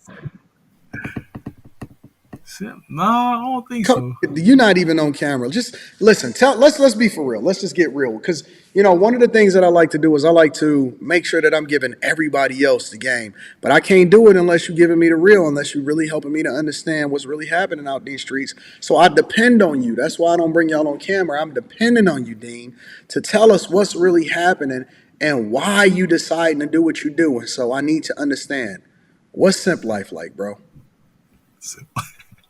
And that ain't no good life to live, man. That's horrible, man. Like Logic said, they terrorists, bro.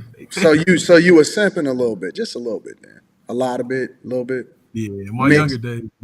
Yeah. So Yeah, you man. like you be simping for them hoes, don't you? What do you think that it Man. is? What do you think it is? What draws them in for you to wind up having to spend money on them and stuff like that? I mean, I don't spend money, bro. They say I'm cheap. So You was you, you that's was why it taking don't you was last saying you long. was taking care of 4 kids. Dang. For like a month, I look out here and there, but nothing too crazy.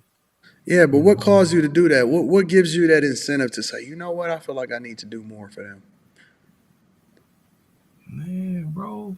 I was staying with her in the projects. I ain't know she wasn't actually in the projects, bro. It was crazy, bro. I was like, yo, this is wild, man. Wow, You bro. was staying with her in the projects? Yeah, for a little bit. How many But roaches did you see? hey, bro, them damn maintenance people don't never come out with stuff break. Like you was making yeah, $30 an hour, you was staying with a bitch in the projects? yeah, bro. That's why I couldn't do it, bro. Couldn't do it. Shout out to Shorty. She was cool though. She was cool peoples, man. You know? Dang, I'm gonna put a label down at the bottom so the people will know what we saying right now. All right, for sure. Give me a second. 1 second, Dean. I got you, big dog. I want to make sure that you get your credit. Give me a second, bro. One moment. Anton, man. Before I forget, man, one of my buddies, he's a former McDonald's All American, man. He wanted to do some business with you. I don't do business in the projects, Dean. Nah, I nah. He don't, a ball player. He a good dude. I don't do business in the projects, Dean. You was He was living still in in the the project. projects. Oh man, bro. Oh Hey, my God. Bed bugs, roaches, maintenance issues, a whole lot of kids. That's man, yeah, all for some fucking head. it was wild, bro. That head was good though, wasn't it? Go Fucking ahead, go do all. fucking swallow a Coke can.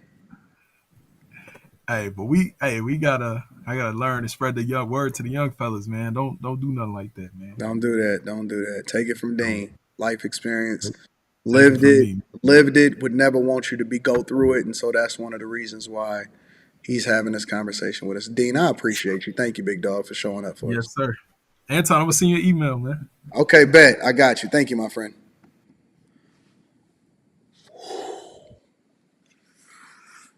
Is it a full moon outside? I heard that there's lightning behind me.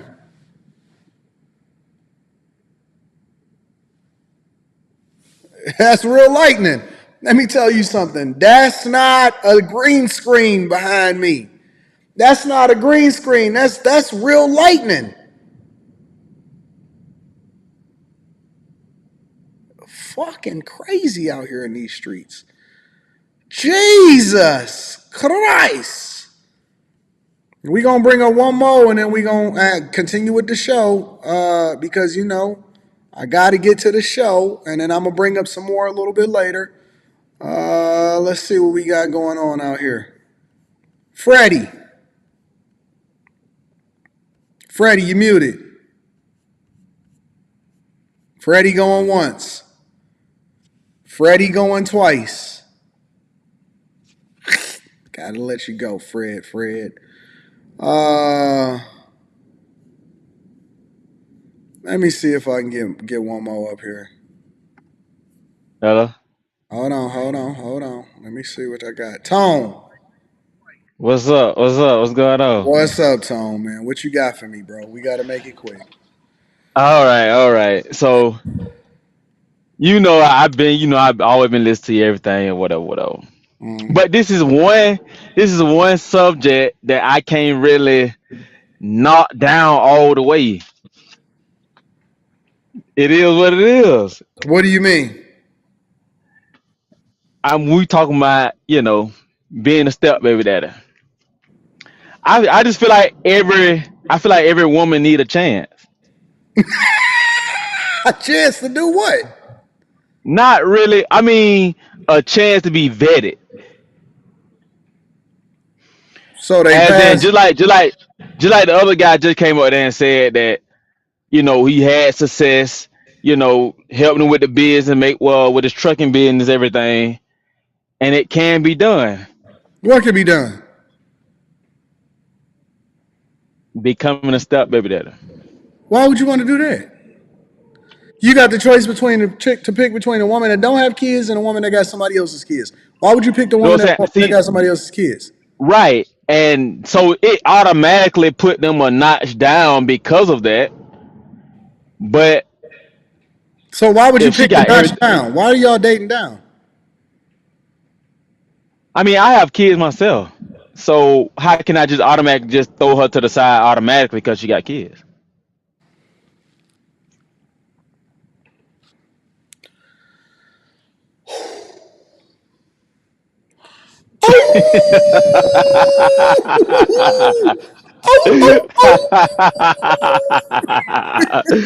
So listen, so like right now I'm Go ahead, keep single, talking. I'm gonna get me a but new water. I'm gonna just get a new water while you talking. Go ahead. Jesus. so I'm single, but I have two kids, so how can I just automatically say I'm not gonna talk to no chick with kids? That's all. Not saying that I just disqualify them automatically. That's all I'm saying. Oh, oh, oh, oh. What are y'all thinking tonight? What is going on with y'all?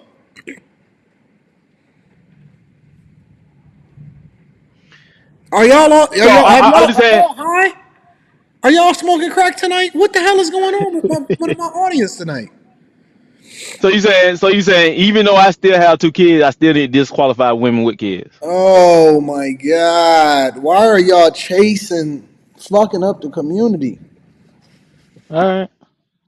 I'm just asking. How old is your kids? 15 and 12. Jesus Christ. You might need to get back with your baby mama, big dog.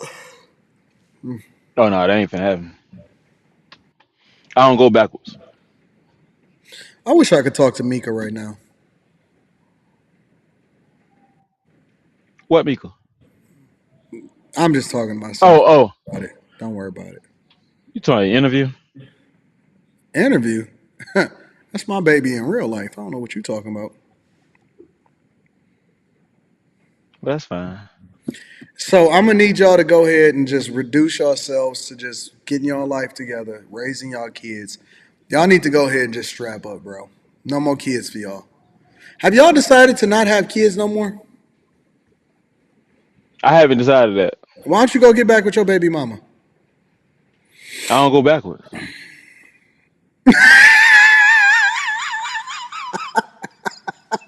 That's your baby mama. Okay. Backwards And to she what? You fumbled. had she fumbled what? She fumbled me. Jesus Christ. It's gonna be a long night. I got it. I got it. I got it. I think we're gonna hit the 3 hour mark on the streaming tonight.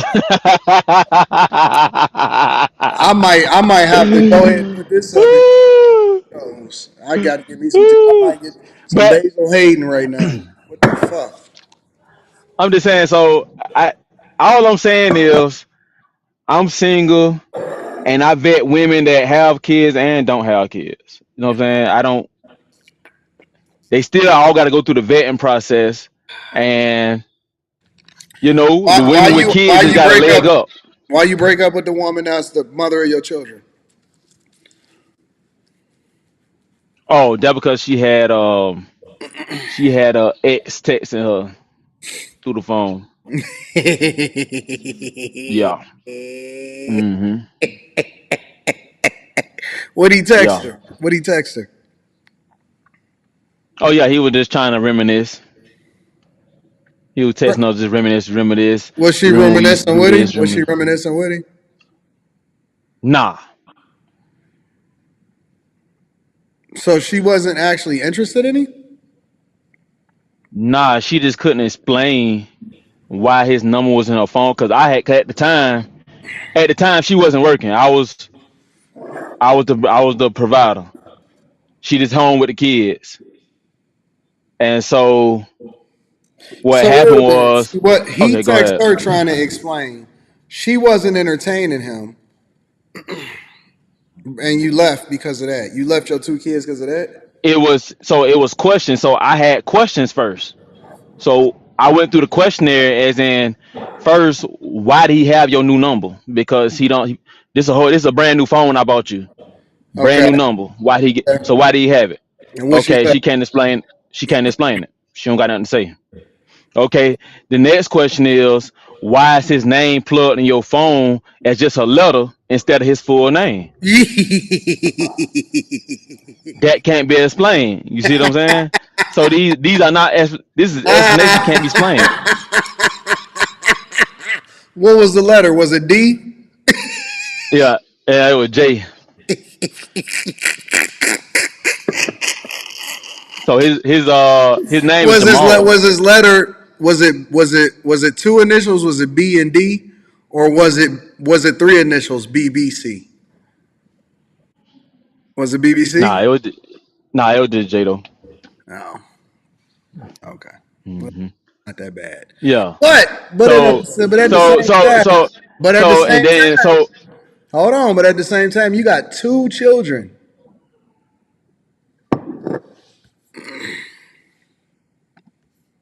so the final scroll was when I don't know the last question I asked her, but she just made something. Her rebuttal was to make up something about my mama and said I tried to say my mama tried to kill the kids. What's up with y'all in these toxic relationships, bro? So once she said some, I'm like, what they got to do with we talking about? What the hell you talking about?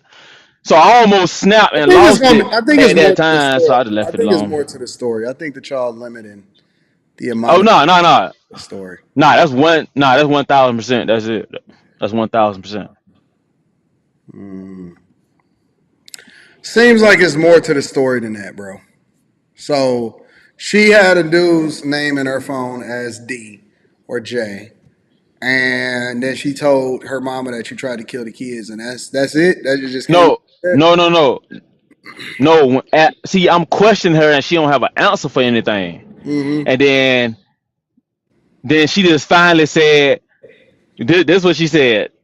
Seriously, she said, "Well, your mama gave my baby some sweet tea. She tried to kill my baby." Yeah, but she not That really was like. that was her rebuttal. That was her rebuttal of me just asking her questions. So just randomly, she said, "Yo, mama gave my kid some sweet tea, so she tried to kill my kid." Exactly.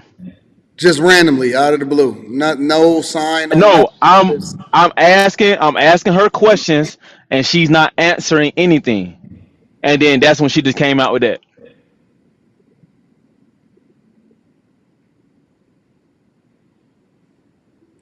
man, you might need to get back with your baby mama, bro. Nah, no, that ain't. There's That's something not an missing answer. in there. That's not an answer. It's something. I'm missing something. You're not giving me the full context. If I'm lying, I'm flying. And you was 100. Woo! You see that lightning in the background? That was lit.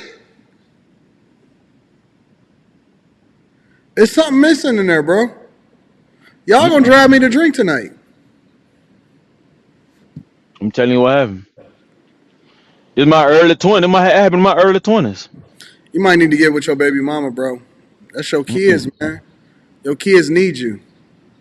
Yeah, I'm with her. I love her. Hmm. All right, Tone, man. Now listen, I love you, bro. All right, man. All right, bro. It's something in the air tonight. It's something genuinely in the air tonight. It's something missing. Everybody want to get with a step baby mama. I have no idea what is going on out here in these streets. Somebody said that's fake lightning. What? Y'all just say anything.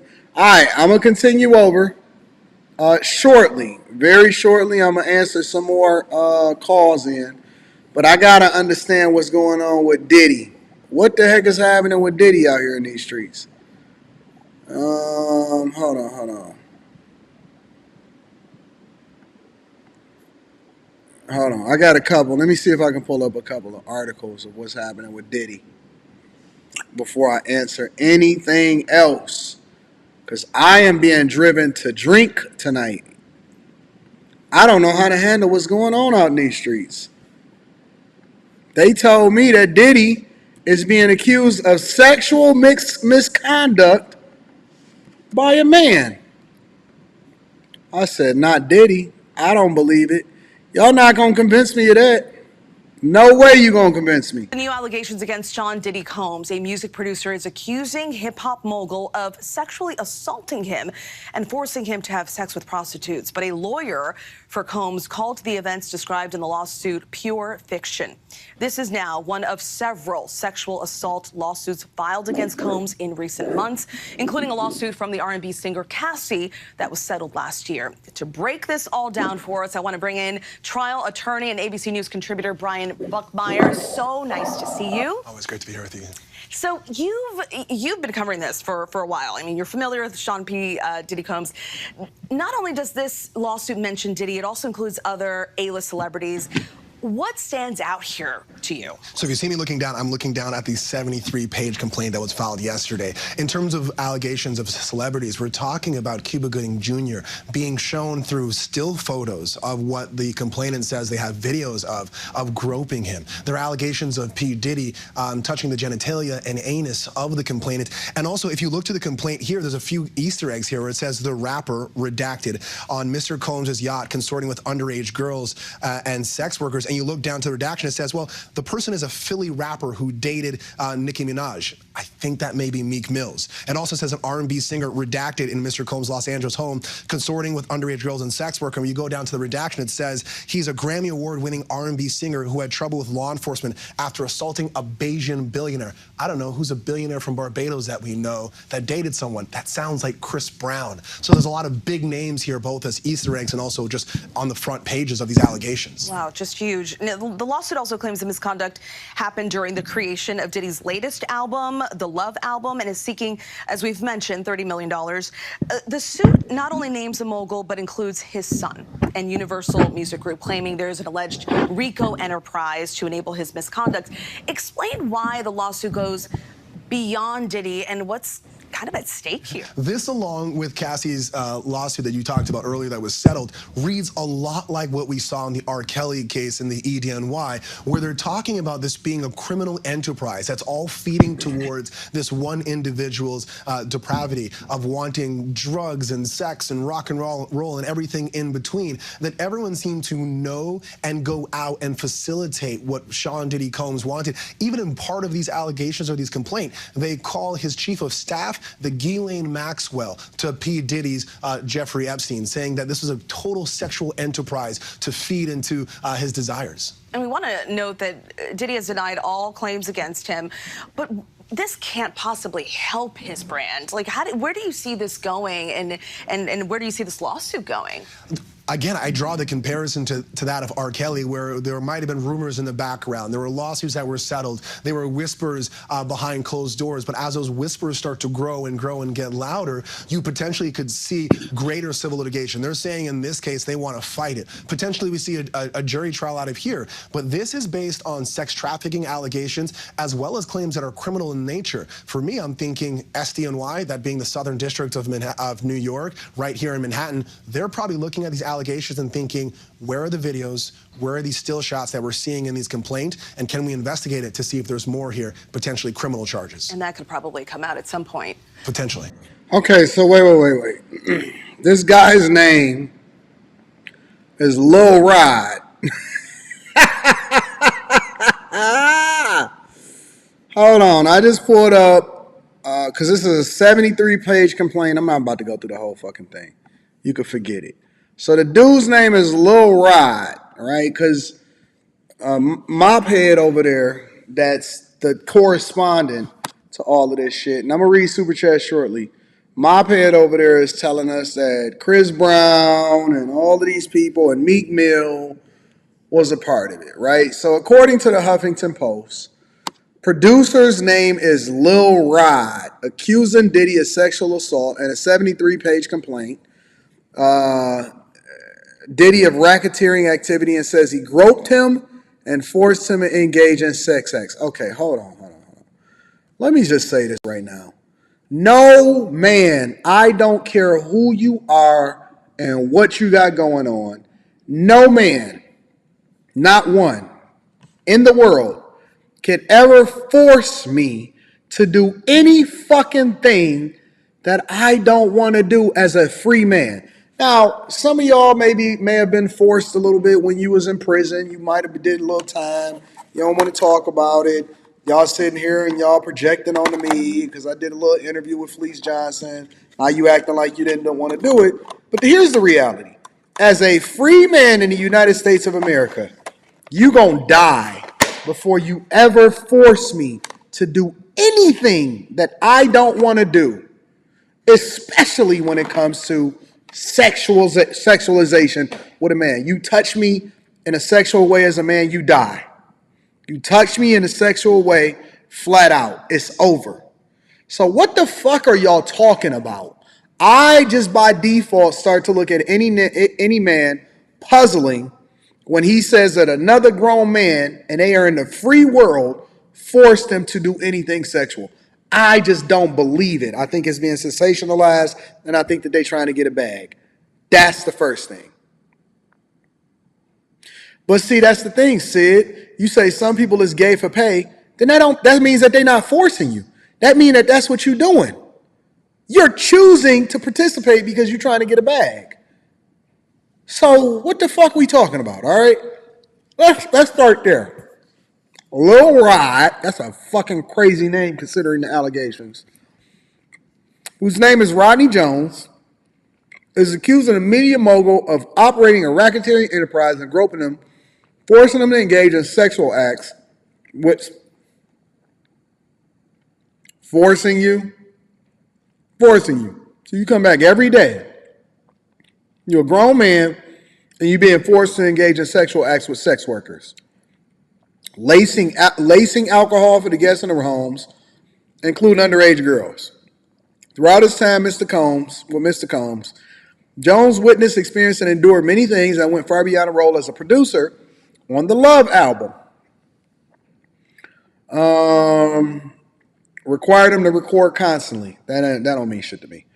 As a result, Mr. Jones has secured hundreds of hours of footage and audio records of Mr. Combs' staff and his guests engaging in serious illegal activities. So this is alleged. Nobody's seen it, nobody's heard it, but it looks like he's filing a lawsuit so that he can get a payday in order for this to go away. All right, so this is the first thing. What the fuck is everybody around here over there recording? Man, you can't trust nobody. I don't trust nobody. Lawsuit not only names Diddy as a defendant, but also his 30-year-old son, Justin Dior Combs, his chief of staff, Universal Music Group CEO Sir Lucien Grange, and former Motown Records CEO Ethiopia. In a lawsuit, Lil Rod claims that Diddy forced him to work in the bathroom as Diddy showered, and that Diddy engaged in constant, unsolicited, and unauthorized groping and touching of Lil Rod's anus.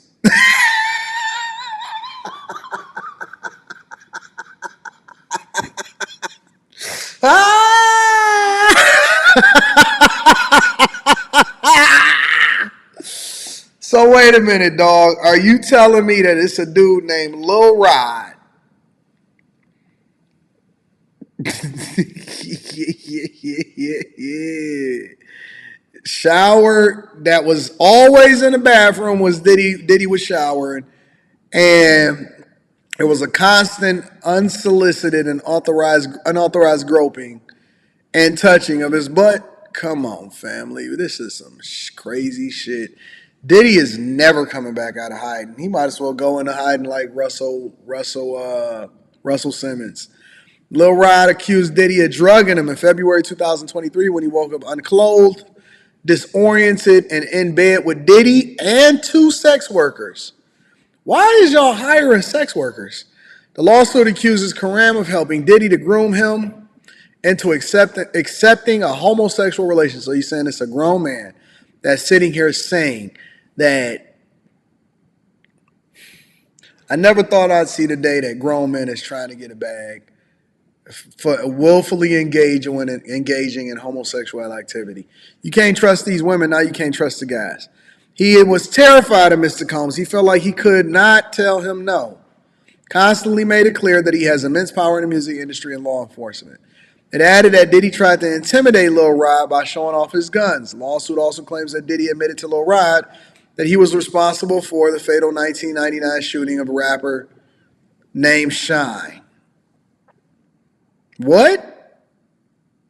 Claims that Diddy admitted to Lil Rod that he was responsible for the fatal 1999 shooting of a rapper named Shine. Shine is not dead. Shine is alive and well. What the fuck is we talking about? Okay, so wait a minute.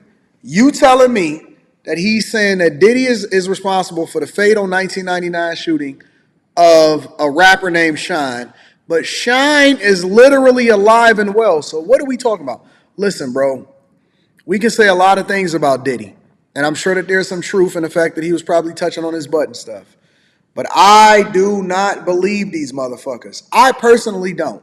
I don't care about Diddy. Diddy means absolutely nothing to me. I'm the person that was on the Millionaire Morning Show laughing at him when he was doing his little stuff on Earn Your Leisure at that thing, and he fake donated a bunch of money, $1 million and all of that.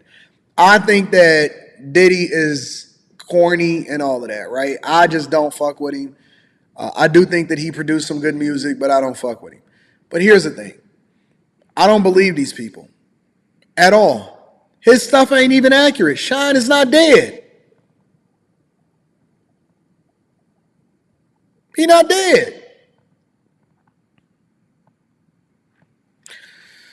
Producer also created a GoFundMe page.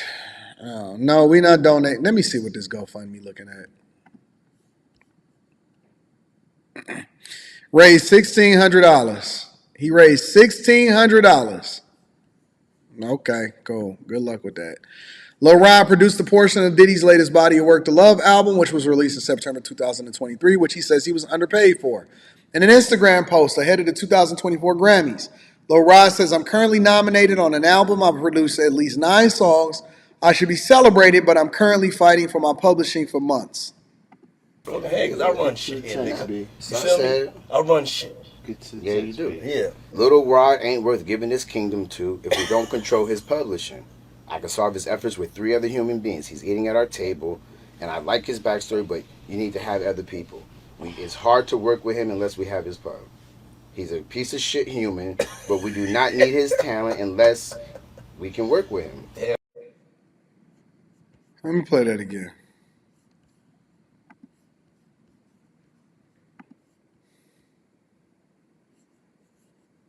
You feel me? I run shit.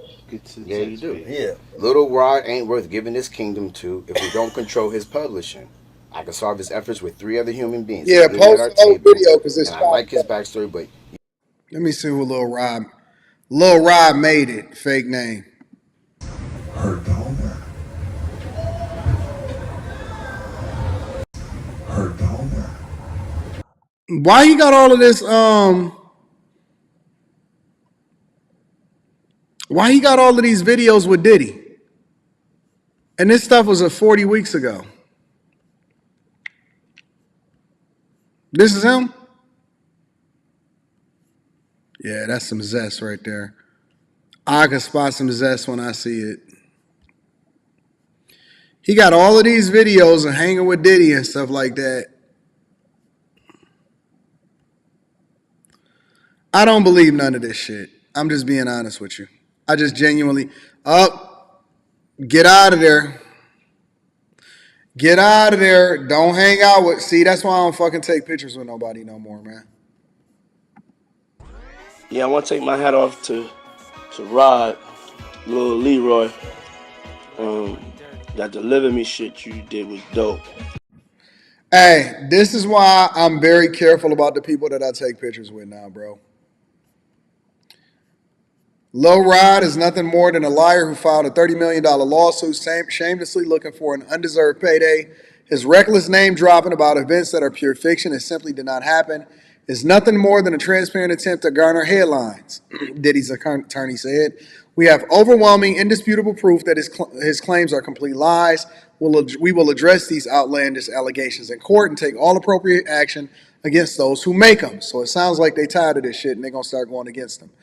Holly previously represented actor Lindsay Lohan, baseball player Trevor Bauer, actor Danny Masterson, and for a moment, rapper Tory Lanez.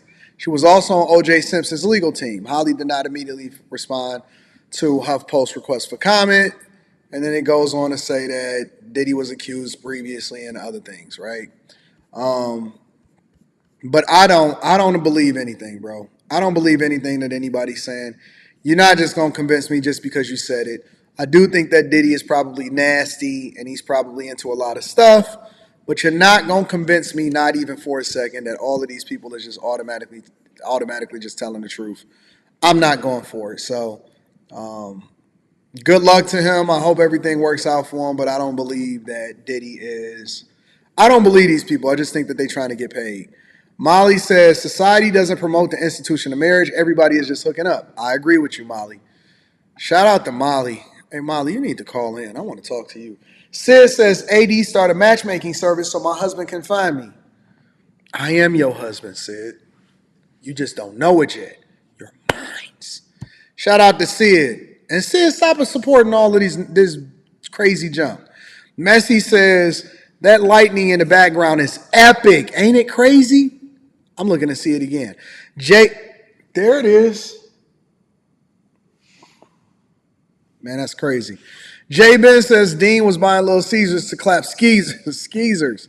Quinn says, told y'all last night ninjas be checking phones. It's crazy, bro.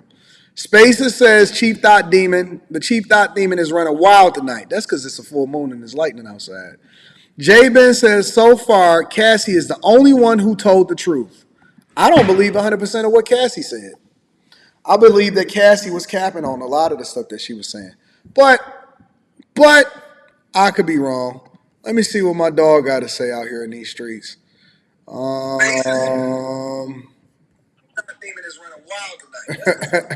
your YouTube down. Slimmy. What up, Slimmy? My fault, bro. Man, what the fuck? Man, I don't know what the hell is happening out in these streets, bro. I am confused. Bro, I am I ain't even very confused about what's happening in the street, bro. talking about the sipping.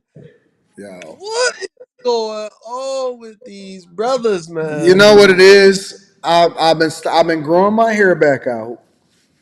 I think, but you know why? I'm not doing it because I want to. See all of my. I'm not doing it because I want to. I've been growing my hair back out because I cut my back of my head. I gashed the fuck out of it. I was Oh trying shit. to hurry up. Yeah, with a razor, a brand new razor. This shit was sharp as hell. I was trying to hurry up, and I wind up like cutting the back of my head. So instead of reshaving it again, then I'm just kind of letting it heal before I shave my head again. Nah, So I feel you. I'm out here looking crazy up in these streets, bro. But, hey, you ain't looking as crazy as these motherfuckers that came up on this show tonight. These niggas is sensational, man. What the fuck is going That's just a on? part of the game, Slimmy. People is automatically going to be. Listen, one thing I noticed about guys is that they desperate for the pussy. They'll do anything for the box. Oof, oof. Man, but it's, I mean, you can find some vagina that ain't got all them kids wrapped up with them. They don't want Like, that, bro. oh man, it's crazy. I mean, I dated a woman with 2 kids before, but it was almost like an experiment. You know what I'm saying? Yeah, Because but I do was you single. consider it dating if you like just kind of get into a situationship with her? Because it's like it's not something that you're gonna actually take serious, though. I guess. Yeah, I guess you're right. But you know, So I don't really consider that like I don't have anything. Well, mean, I'm not advocating for it, but if a dude wind up chick hanging out or busting down a chick that you know what I'm saying, that got some kids, I'm not really like that ain't crazy to me, but dudes having children with chicks that got kids or marrying chicks that got kids and becoming a step baby daddy, that's quite different.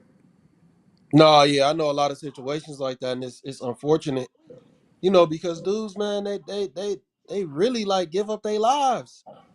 They give up their lives, and it's just like, why did you do that? Yeah. Did you do that, man? Man, that shit that Russell Wilson was talking, man, he sounded like a plum Oh, fool. oh my God. Listen, No you know what I submission. realized? You know what I realized, Slimmy? It's one thing for us to think it. It's another thing for people to confirm it. See, people can say Yeah. whatever they want about a rumor, but it's a whole nother ball game when you confirm it, bro. Yep. Confirmed it. Like he confirmed that he's a goofy. When he didn't Mm-hmm. talk and he was just a regular and he was just playing football is one thing. But then when he started confirming it and he opened up his mouth, I'm gonna be honest with you. Now I'm looking at Russell Wilson a little bit different, bro. And the reason that I'm looking at it Oh yeah. like completely different is because I used to kind of like have his back, like, see, girls don't want the corny dude, but the dude is truly a cornball. I don't think that Sierra Yeah. would ever talk to Russell Wilson if he was just a regular guy. Like if he was Nope. a regular, normal business guy or something like that, I don't think that Sierra would talk to him. I think that the fact that he's Russell Wilson, a football player that got a Yep. bag, is one of the reasons why he probably got in there in the first place. Because I don't even think I think she had said did an interview where she said she wasn't even checking for him. Right. She did. She definitely said that. Everything just got confirmed from that, man. Because I don't know if you seen it with Marshawn Lynch. He was just like, "Yo, dude, different." He wouldn't even talk to me and shit like that. He Yeah. never had a conversation with homeboy, and it's just like he reached out to Russell Wilson and he called him from a blocked number. What Russell Wilson did? Yes, he called Marshawn Lynch from a blocked number, so he wouldn't have his number. Yeah, Uh, corny homie was, man, and like they said, like everything with Russell Wilson, he was always like shielded from the rest of the team. Like Pete Carroll, he had a whole different meeting than when everybody else was there. Yeah, Marshawn Lynch went he wasn't going really? in. Yeah, yes, man. He wasn't going in on him. He was just telling like what was going on, and it makes sense because it's just like, yo, man, why is Russell Wilson so like sheltered? He just seems so sheltered. He Mm. just seems not in the know, and it makes sense now What do because you think? home, Why do you think he was sheltered?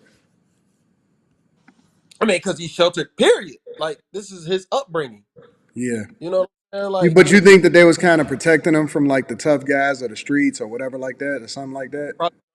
yep, Like the organizations and stuff. yep, exactly. Yeah, yeah, yeah. See, Seattle was trying to protect him, and then like I guess the whole reason they got rid of him was they probably couldn't keep up with it no more.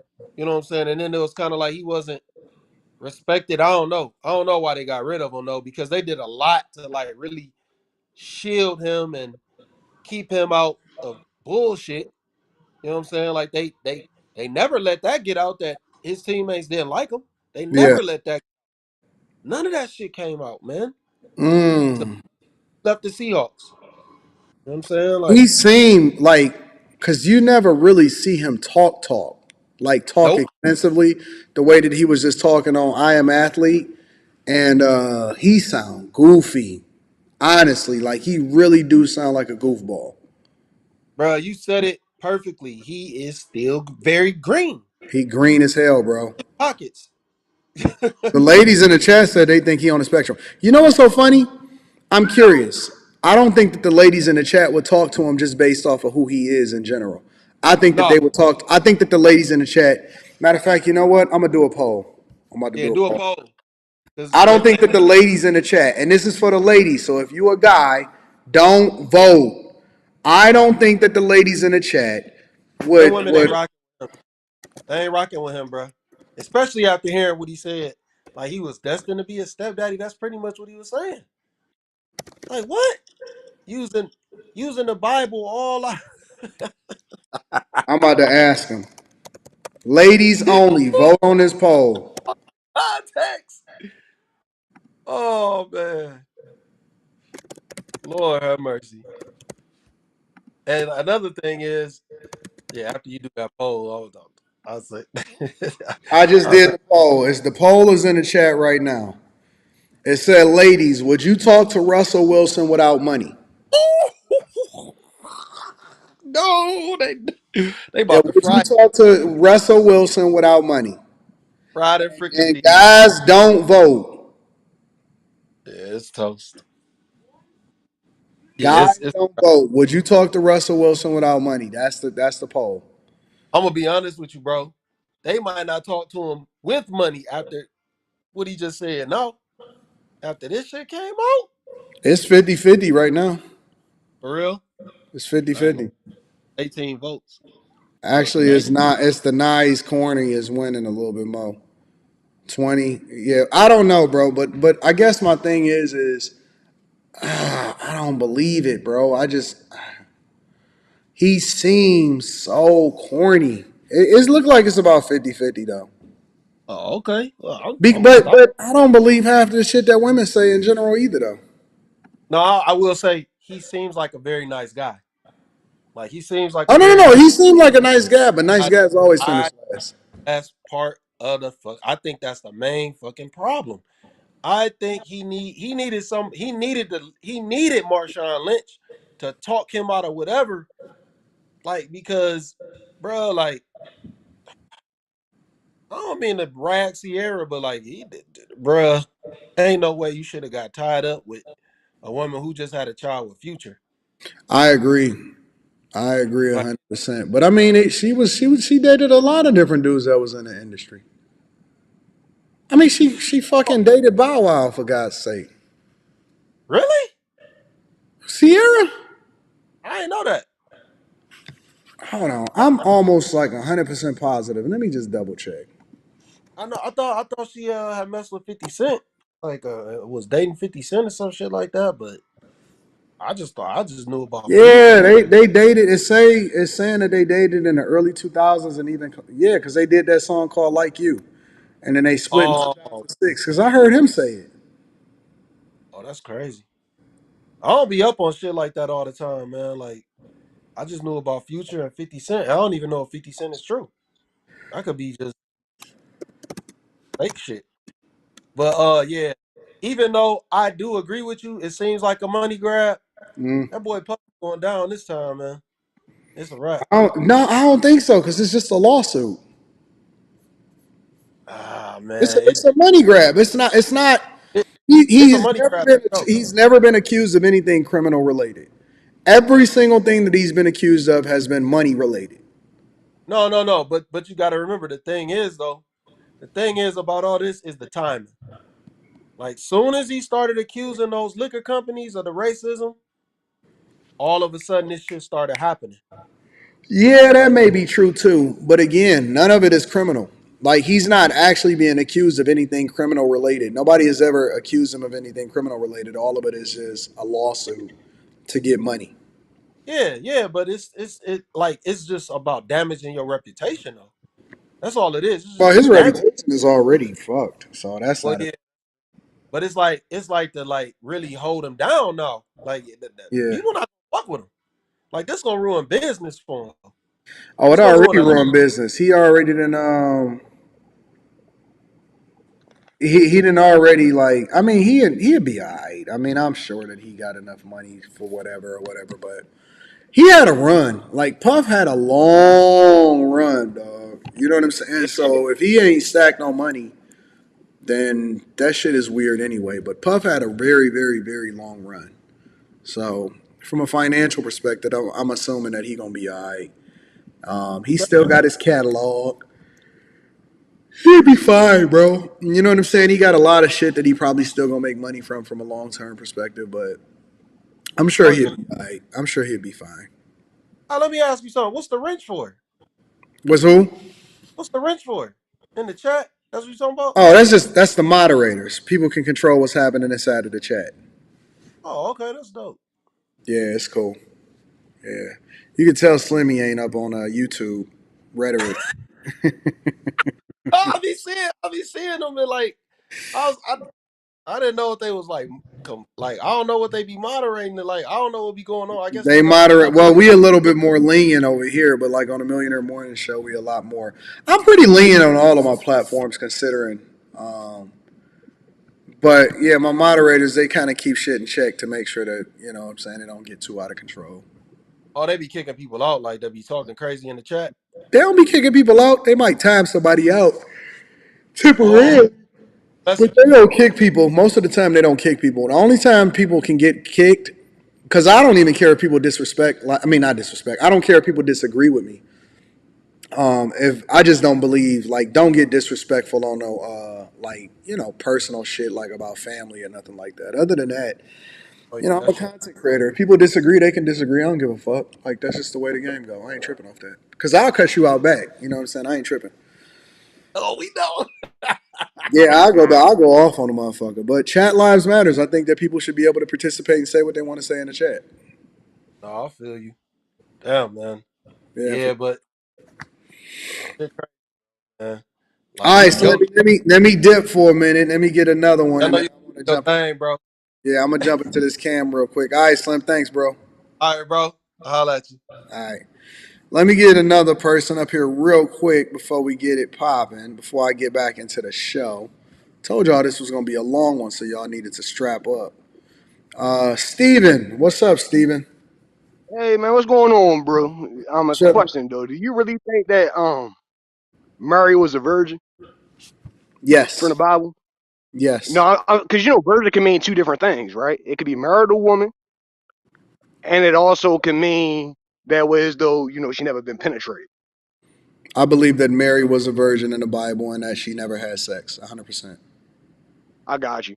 Because you know what seed mean too though. Seed mean sperma in the I Bible. believe that Mary was a virgin and had never had sex before in the Bible. I got you. I got you.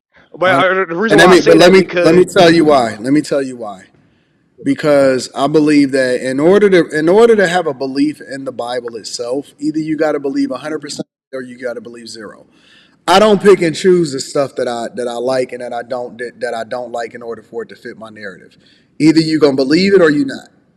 And so either but you no, gonna be a Christian or you're not. yeah, I got you, but I'm gonna tell you my reasons because right, the bloodline always started with your father though. When it comes to the Bible, such and such be God, and all that. You know, you gotta think about it. Wasn't Solomon his grandfather? Because No, it they was. said Christ is under the bloodline of him though. Listen, it was an immaculate conception, so it has nothing. Do you even know what the Okay, like for example, do you know that we're all supposedly those that Allah? Well, I'm not gonna dig deep into the Bible because then we'll be going deep into it. But I do believe that it was an No, immaculate. I was trying to hear your thoughts. That's all. I believe it was an immaculate conception. Like I don't pick and choose the parts that I believe and that I don't believe. I believe all of it, 100%. I got you. All right, bro. That's all it was, man. You know, I just wanted to ask you a question. That's all. I always Oh, I'm wanted cool to, with you know, that. hear your I mean, thoughts. you can say whatever you want to say on the platform, long as it's like, you know, chill and it ain't crazy or disrespectful. That's what we do here. Yeah, I got you, bro. All right, yo, much love, yo. All right, big dog. All right.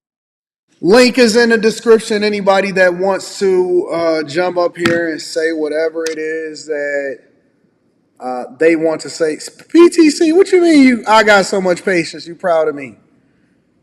What you mean what you acting like I ain't had no patience before? Why y'all acting like Time Dog don't have patience? Let me see what's going on with Cam Newton. Cam Newton jumped.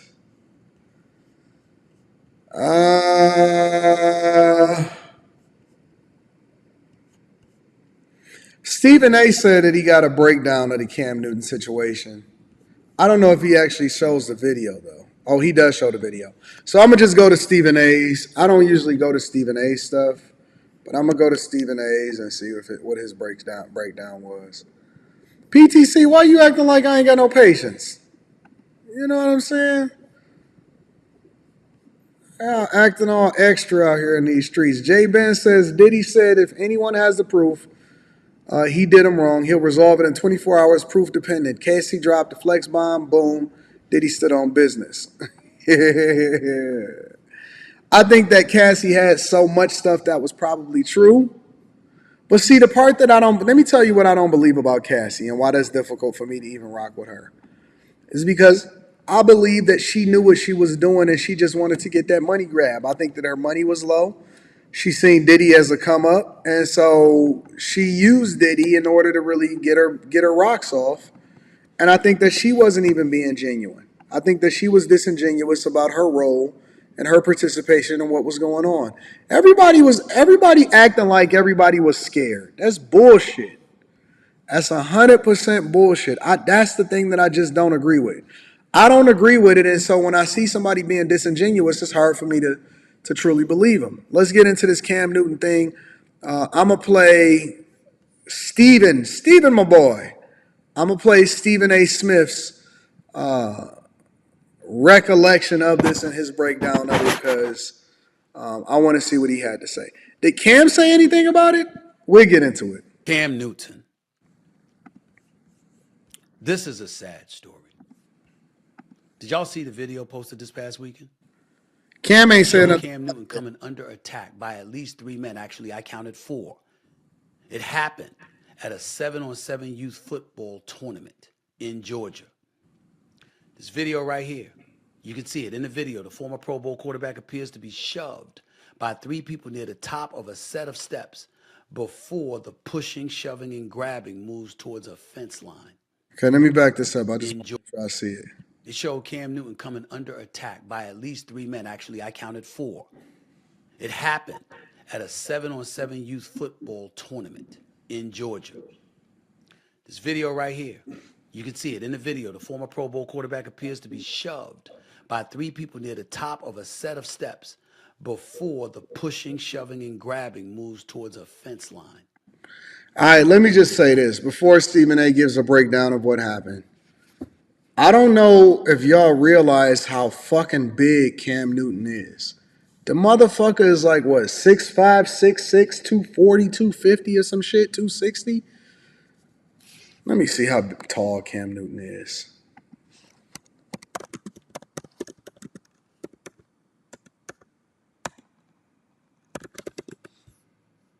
Cam Newton is 6'5". Fucking 6'5", 250, 260. I don't know if y'all realize how big that motherfucker is, but he's the reason why people started carrying guns. Listen, bro. If you see how he was manhandling the motherfuckers, let me rewind this shit for y'all, because I don't think y'all realize how big this nigga is. It happened. Look at him. 7-on-7 youth football tournament in Georgia. This video right here. This dude is manhandling 3 and 4 motherfuckers at the same time. Kojak is huge as hell. Kojak is one of the tallest motherfuckers I ever seen in real life on a regular basis. Like, not just in passing, but that I actually know in real life. Kojak is like a giant. Kojak is literally, I don't know if y'all realize how tall fucking Kojak is in the chat. But Kojak is literally a giant in real life. How tall are you, Kojak? Kojak is literally a real giant in real life.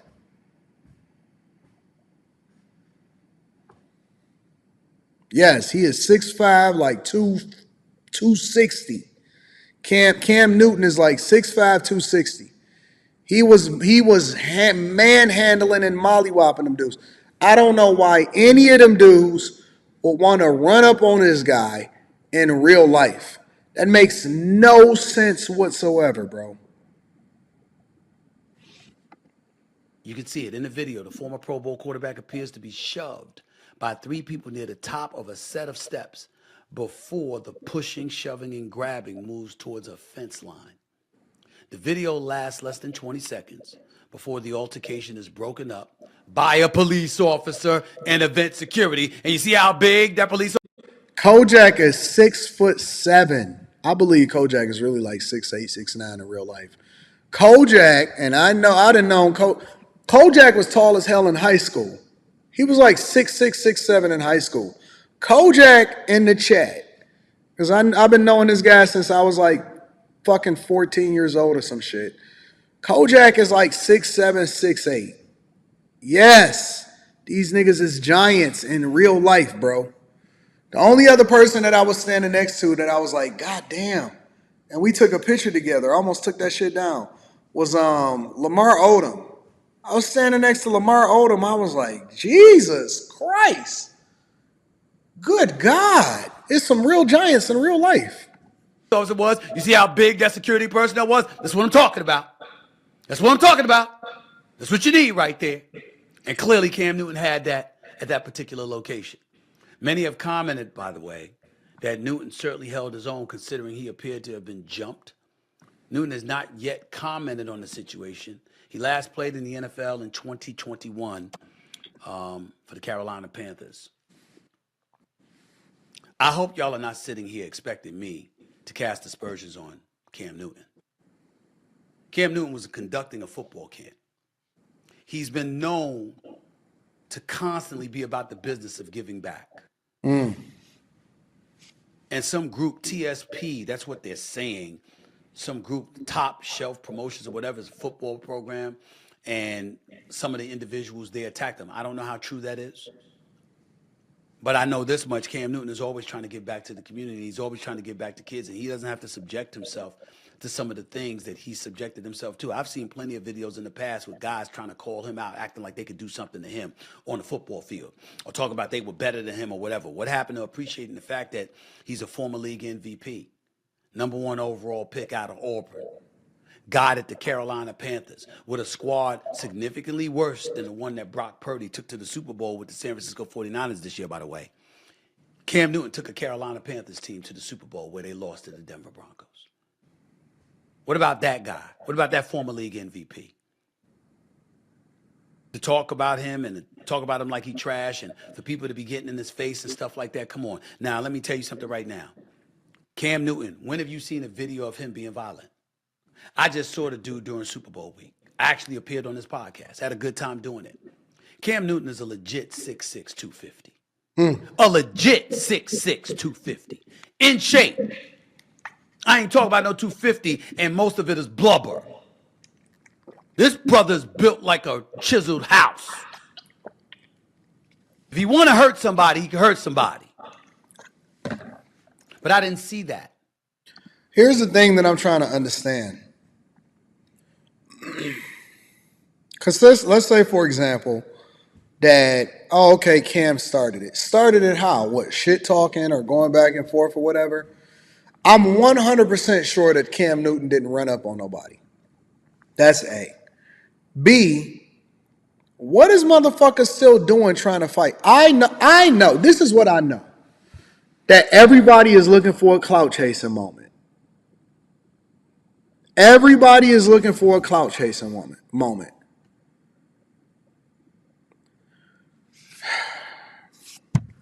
Spaces is such an asshole. This motherfucker know. He know what's happening. So I said it 1,000 times. I am 5'7". Okay? I am literally 5'7". Spaces start to aggravate me because I actually met Spaces in real life. And so he know what's really happening. He met my brother. He met he met me. He met my brother's wife before.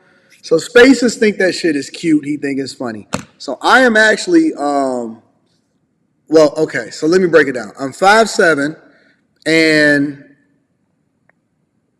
I'm 10 feet tall if I'm standing on my money. And then my dick is like, that shit is crazy. All right, so it's an anomaly. It's incredible. It's beautiful though. It's gorgeous. But yeah, Spaces think that shit is cute. One day I'm gonna time them out for good, and that's gonna be the end of the conversation. But here's the thing. This is what I know about most people. They always are looking for a clout chaser moment. I've never ever seen a person that is famous start a fight to go and start a confrontation. I've never seen a person start a fight to go and start a confrontation.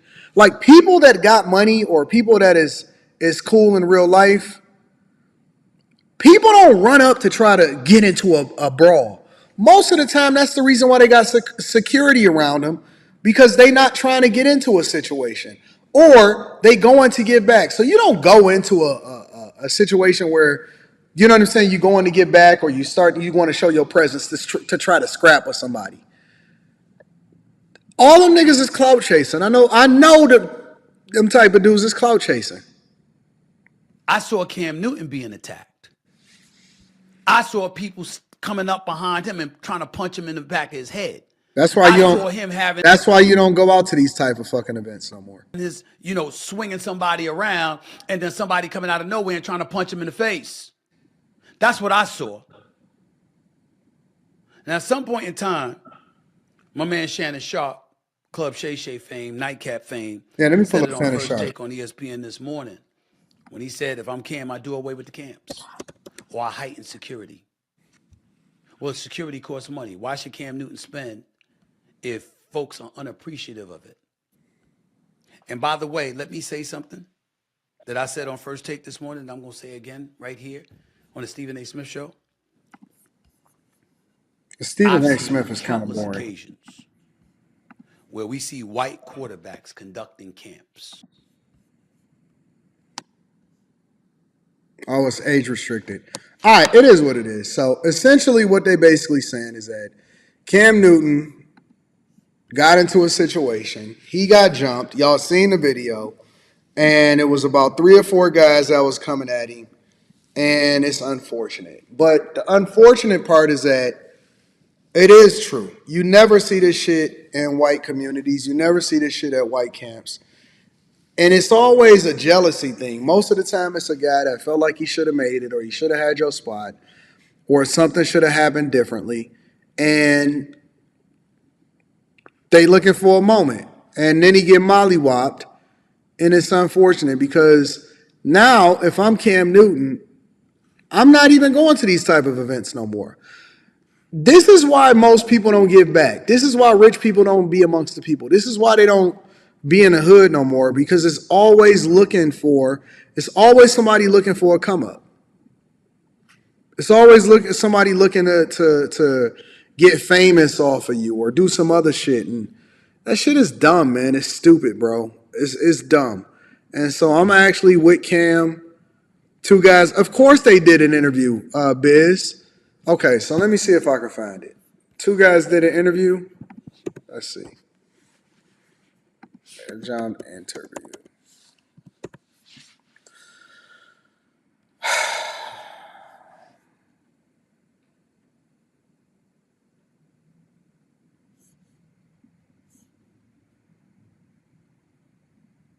Did an interview on what?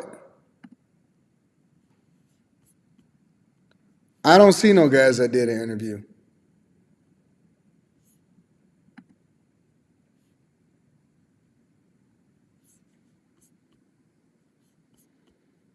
I don't see anybody that did an interview. What did they do an interview on?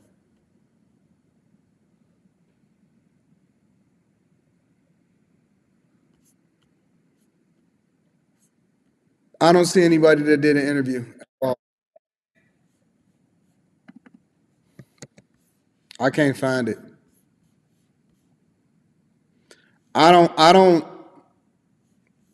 just can't, bro. I don't see where anybody can blame Cam Newton for actually showing up in motherfuckers always. Because you always got to be the bigger person. You always got to be the person that makes sure. All right, so this is what we going to do. Fuck all of this. Let's do this. Whatever, you see a lot of that, right? Trash talk. This is really the conversation may not have been your fault. Although the other individuals have come out more recently and said that, Cam, you started it. But even the fact that you involved in a scuffle. Think 33, 34, 35-year-old Cam Newton.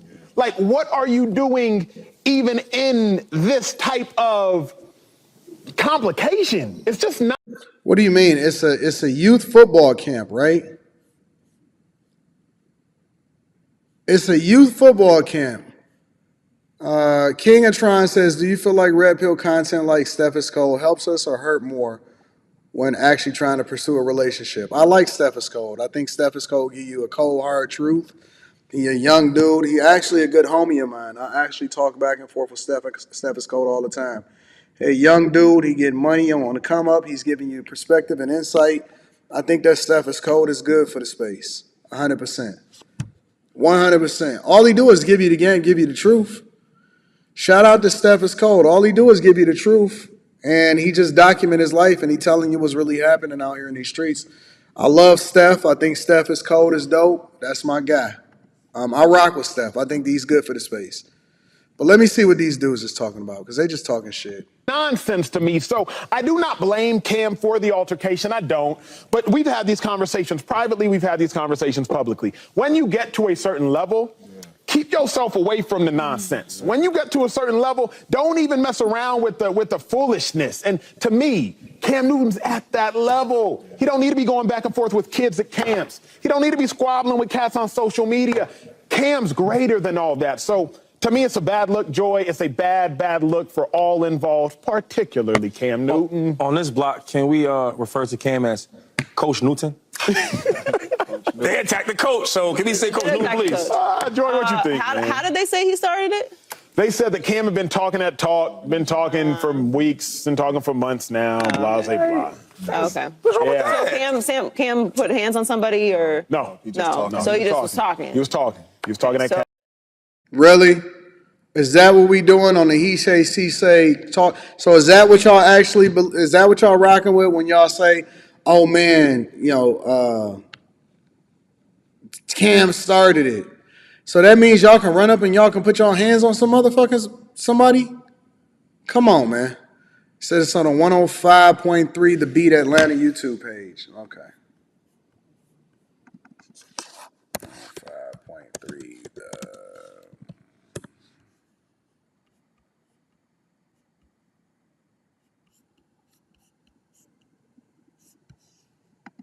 Moments ago, new details were revealed as to what caused the scuffle involving Cam Newton yesterday. Now, again, like, there's no reason we should be yelling at each other while a game going on. Like, Hey, my name is Sensei Rip. Hey, Joe. Hey, man, I'm gonna say it. They can't hide the film now. You know what I'm saying? That 3 times. You know what I'm saying? Y'all not throwing that, none throwing that Atlanta hero quarterback.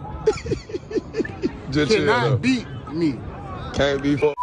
Like what transpired, like what can make anyone like so angry, because I'm sitting here and I'm speaking to you guys and there's so much that you guys are doing for the community and you're pouring into these young men, and so it's just like, what can make something transpire like this? First and foremost, like what I want to do, I want to apologize to everybody that was out there and to the parents of not just our team, but everybody that was affected by it. That should have never happened. Like, we should have been able to sit down and talk. Like, there's no reason we should be yelling at each other while a game going on. Like, ain't none of that necessary. So Cam has an organization. It's not just one team. He has an organization. So it's just been a lot of trash talk, from, what I'm saying, hit more so his side, just out of nowhere, just talking crazy to us for no reason. It's like, it's not nothing new. Like, I've been around bro for 5 years. So like, this typical Cam Newton behavior. But Steph, you was right there. Yeah, so you was listening to the whole thing, so you heard him and you walked up. So Steph walk up there, and as I'm walking up with Steph, Cam is in Steph's face. I made y'all responsible for everything y'all do, whatever. Then he grabbed Steph. So me being my little brother, and I'm walking up a flight of steps, and I see a 6'6" guy grabbing my brother. And that's the footage that everybody That's sees. what everybody's seeing. Like, So that was the first altercation where everybody saw. Nothing else right ever happened before that. Nothing else ever happened. Nobody's seeing like how he was talking crazy for the past 2 days. Like, nobody's seen that. Like, so all of a sudden he just grabs some people. I can't wait till Cam actually pops up and he starts to address the situation and he say whatever it is that he thinks is happening. But it just sounds like a lot of these dudes is butthurt at the position that Cam Newton held and where it is that he is in life. Usually that shit pop off on some jealousy type shit. I'm going to remain open-minded off of it because I wouldn't even know who these people are if it wasn't for Cam Newton getting into a fight with him. But I'm going to remain open-minded. I'm not just going to automatically say that Cam did or didn't. But based off of the footage, you can't get jumped Sounds like clout chasing to me, bro. It genuinely sounds like clout chasing to me. Cam Newton used to be a bully at the University of Florida after he was kicked out. He have turned his life around. I was very shocked but proud that he did. How do y'all know that he used to be a bully? How do y'all know that he used to be a bully? What is a bully? He used to put people in lockers? What did he used to do? I don't understand, Antonio. What makes you say that he used to be a bully? Anyways, like I said, I'm going to just remain open-minded about the whole situation because I'm trying to understand. It just sounds like a bunch of people was angry, jealous, and then they expect you to always be overly humble. And I don't know, man. I'll keep an open mind and objective as to what it is. Damn, we've been streaming for 3 hours. I'm getting out of this. I'm sure Cam was going to talk about it on this podcast, and then we're going to review it there. But I've been streaming for 3 hours. And, yeah, man, it was fun. This is a fun show. So I'm closing down the call-in number now. I'm closing it down. I agree, James Sharp. I'm sure that he'll address it soon also. And then we're going to be right back here on Thursday to talk about it. So let me just say this. Thank you to EbonyMDFord for coming up on the platform and supporting. Thank you to everybody that called in. Thank you to every single super chat. Thank you to everybody that tap in on After Hours. I appreciate y'all. I can't wait to see what I'm going to do on Room 9, the new YouTube channel that I just repurposed. Don't do coke in the bathroom. PTC Power Up says, thank you. I couldn't sleep. Well, I'm glad that I'm your entertainment. I'm glad that I'm your entertainment. All right? So listen, I love y'all. I appreciate y'all. Thank y'all for continuing to tap in. Make sure y'all tap into the Millionaire Morning Show in the morning and then the Anton Daniels channel at night. I'm going to try to do something with this beard. I might have to call my guy and do something with this beard. He stole credit cards and took people's shoes off his teammates. Interesting. All right. Well, listen, I love y'all. I appreciate y'all. Thank you to everybody that support the platform. Get some rest. Get up in the morning. And then make sure y'all tune in for the Millionaire Morning Show. Somebody in the chat says Tiffany Henyard was on Roland Martin. Let me look that up real quick before I get up out of here.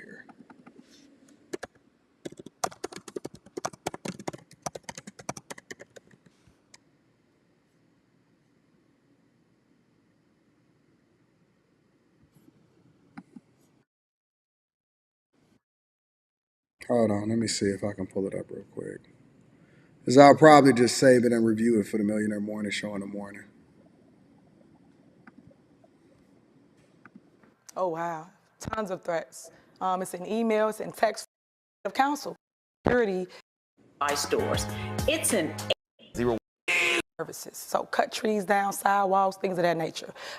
Supervisor is strictly resources. If the trustees, if he has to supervisor. And then, I guess my second question is, what specific policy? because of the. All right. Looks like we got our content for tomorrow. So I'll look at that tomorrow and then we'll go from there.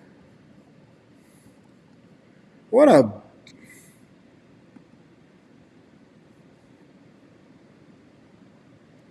Let me say this. Why you don't want me to touch my gray, Messi? Let me say this. This how you know that people pick and choose the platforms that they want to go on because they know that they're going to throw them some softball questions. I haven't seen it. It's my first time even learning about it. But let me also say that